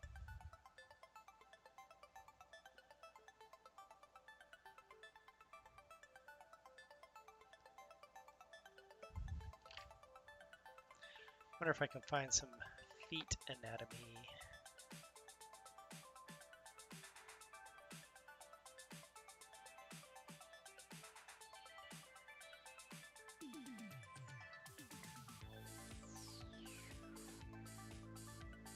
Oh, this is good reference.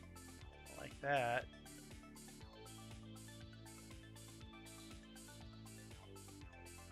Oh, that's really good reference right there.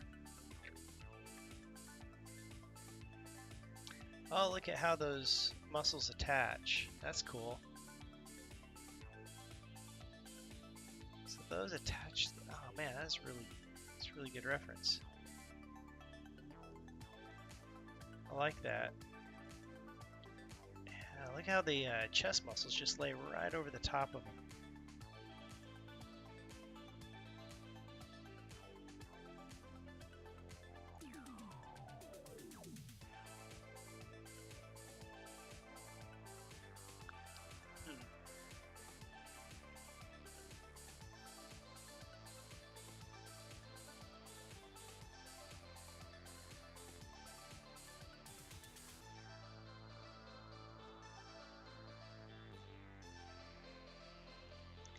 Let's look at more feet, shall we?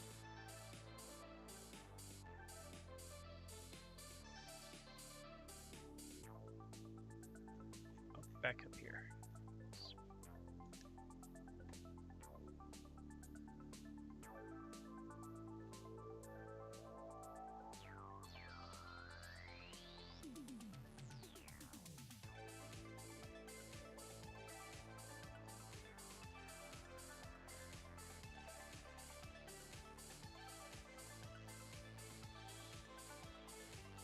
I guess I shouldn't be lazy. I should actually go over to my computer and actually type in feet.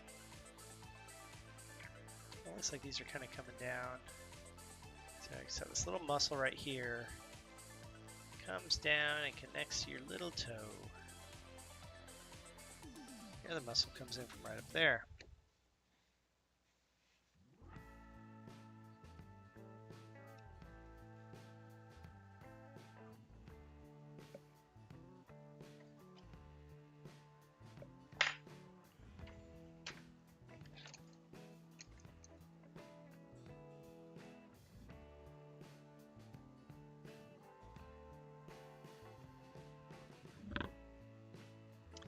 You got this nice little tissue that lays right across the top of your feet and helps hold everything together.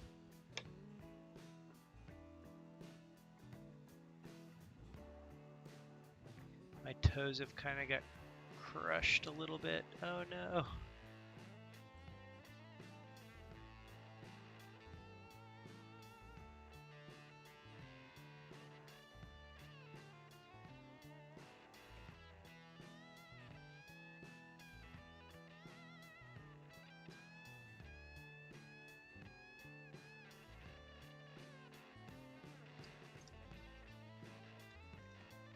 I think my toes got bent up a little bit as I've been working.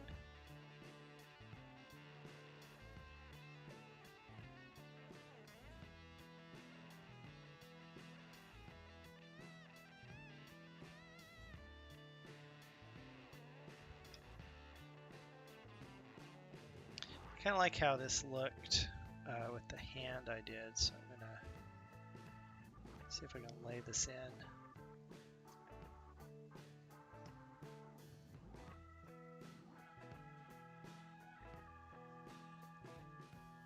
Make a few of these.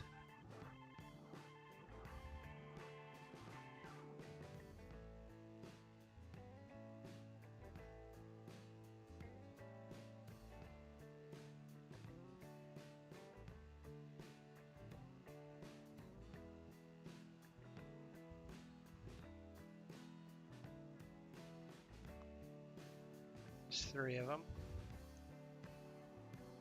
This is a good one for little toe. Like that. 4. Or if these are too thick. So you try 5, right? That it's falling apart.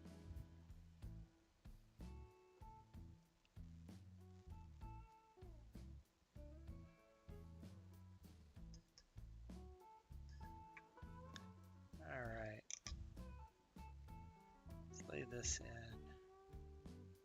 right there, like so.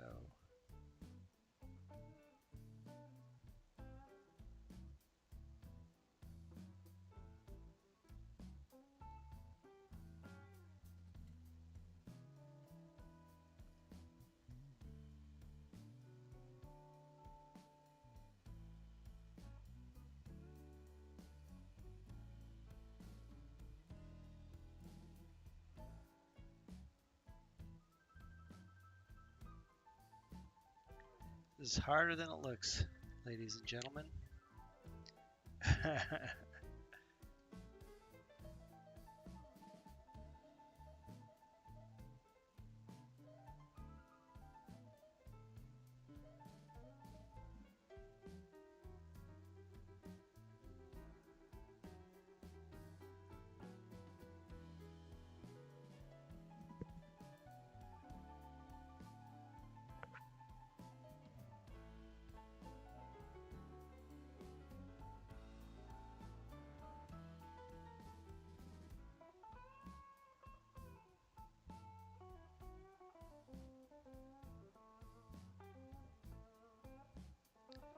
Come on, little tendon. Get up there. Get onto that big toe. Come on, you can do it. There we go. No going to the market for you, little piggy. You stay right there.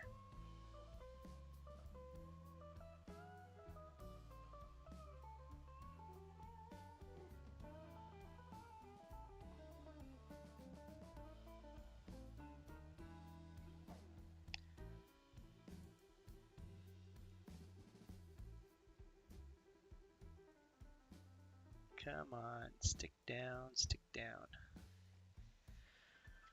Whew.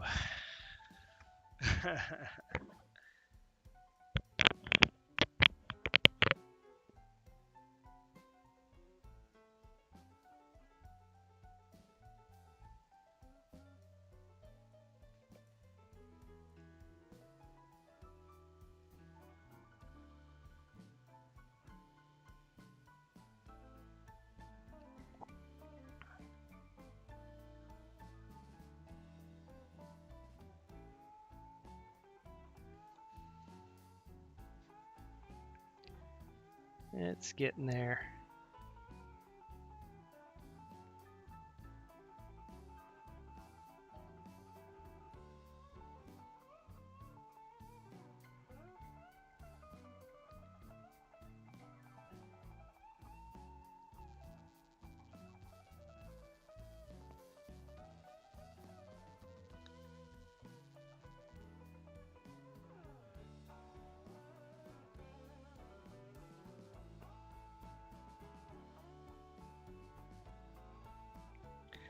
funny, I've actually been waiting for some time to kind of get to these feet, start laying in the tendons.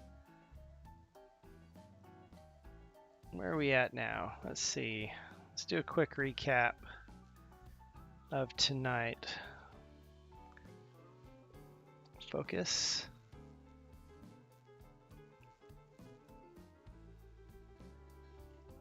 I started on the forearm, so I started laying in some of those muscles. I came in and started laying in all the back muscles. Came down here and started working on the calf and the hamstrings. Now I'm down here on the toes, laying in the tendons, the ligaments.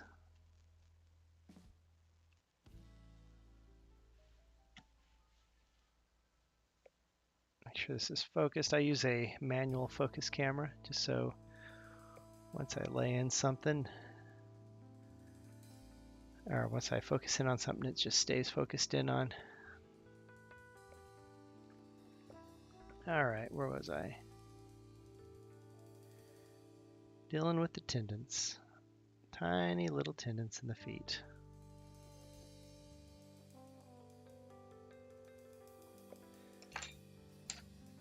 Where is my soft rubber?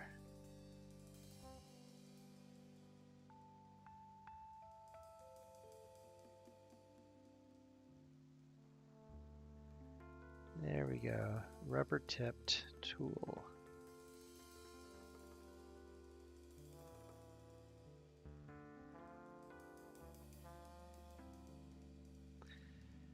Tell ya, after walking all day at Fiesta, Texas this weekend, my feet are tired. Just breaking in some brand new shoes I'm going to be taking on vacation with me. And man, oh man. I mean, I think my feet did pretty good, but by the time I got to the car, I was ready to take those shoes off and wear some other shoes.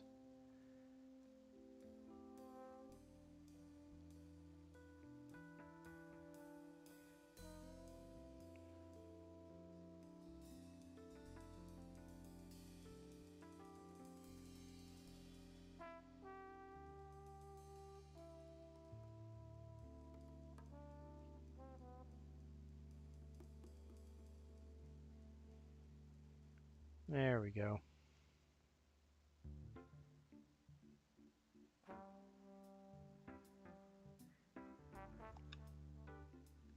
It's a little bit better.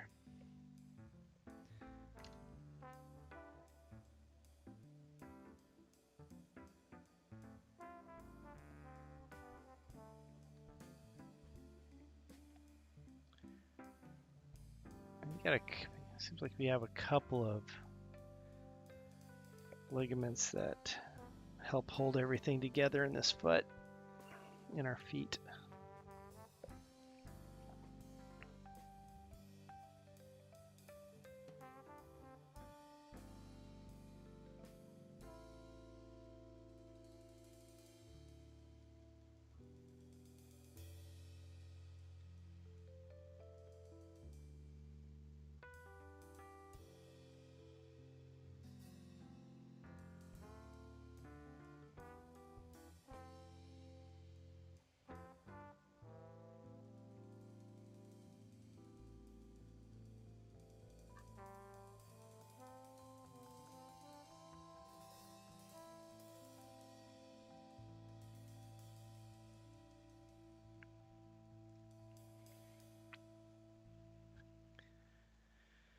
So yeah, so this pinky has a little tendon, this little pinky toe, the little piggy that went wee wee wee all the way home, comes up and connects to a little muscle that's right here like that.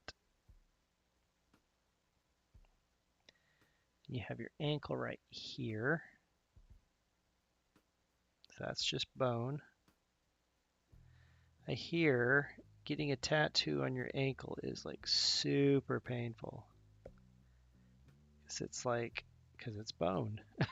You're You're tattooing some thin skin over a bone. I can only imagine. I've never had a tattoo, but I can only imagine how painful that could be.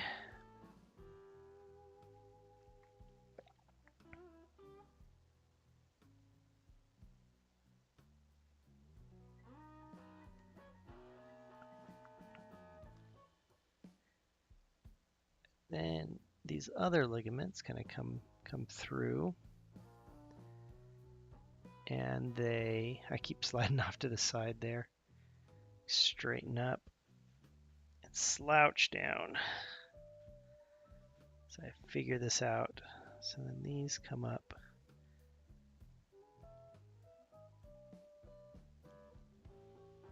like that.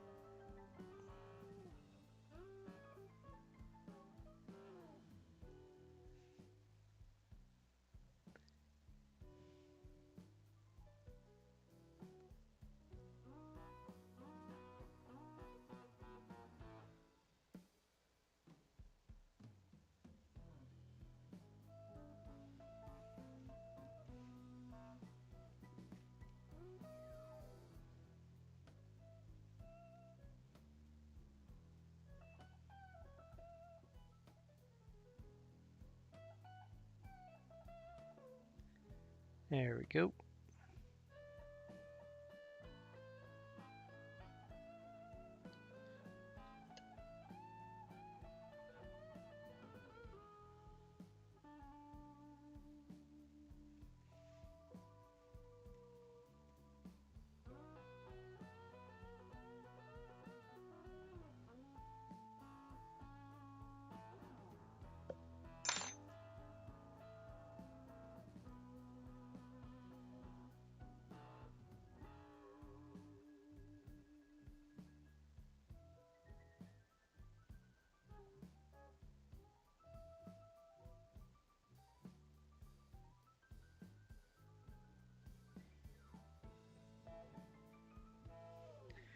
So when I get to a certain point, I'll come back over this with some rubbing alcohol, and it will smooth out all these little itty bitty bumps.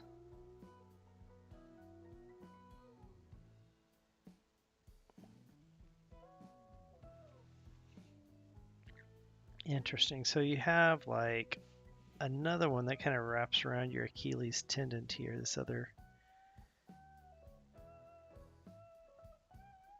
I need to find out what that material is actually called. It says it in my reference, but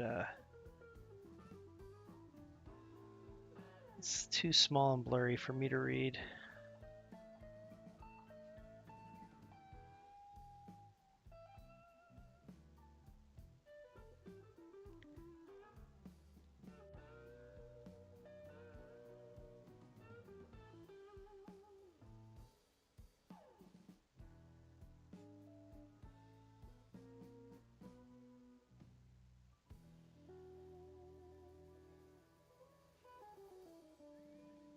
So you have your calf comes up like so. See if I can define that a little bit better. Coming up from the Achilles.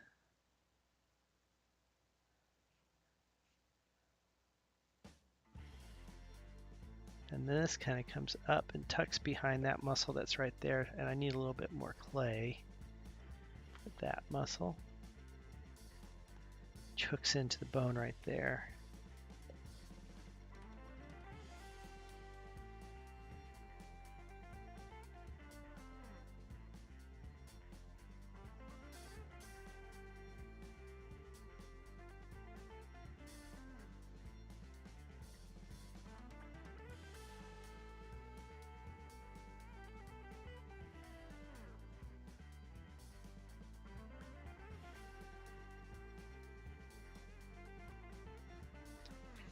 And come back around here.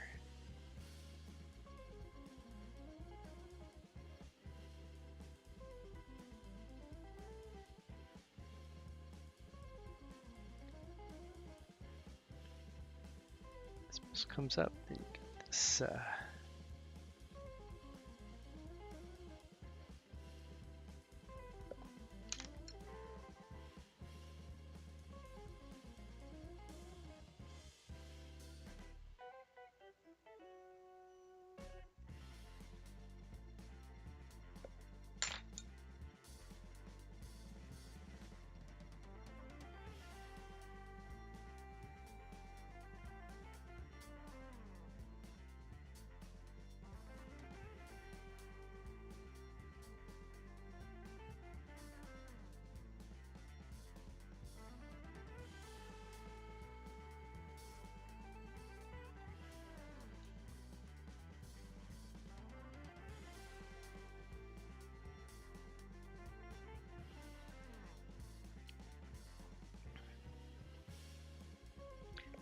Alright, so we got this that comes up here like so.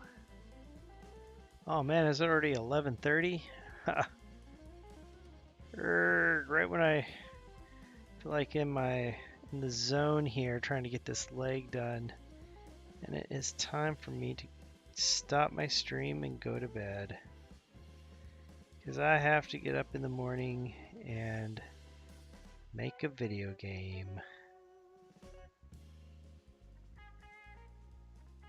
Oh, I nicked my muscle. Let me see if I can fix that.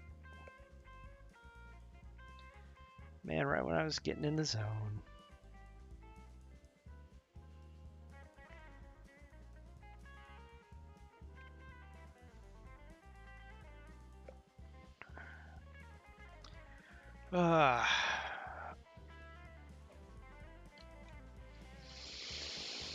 Okay.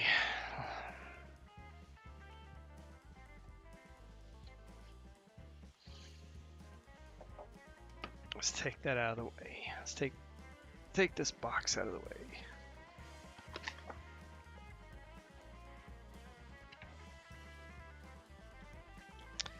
Let's see where we're at. This.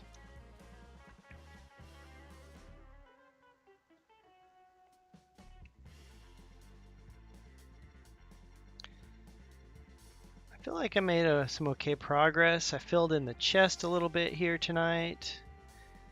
Feels a lot better. His forearms more fleshed out. Or fleshed out. I totally flushed it. Start putting in all the tendons in the back of the hand.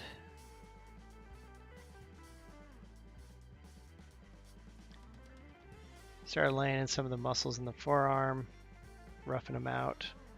Laid in some muscles in the back to kind of better define these back muscles and kind of figured out kind of how we get some of the shape in our lats.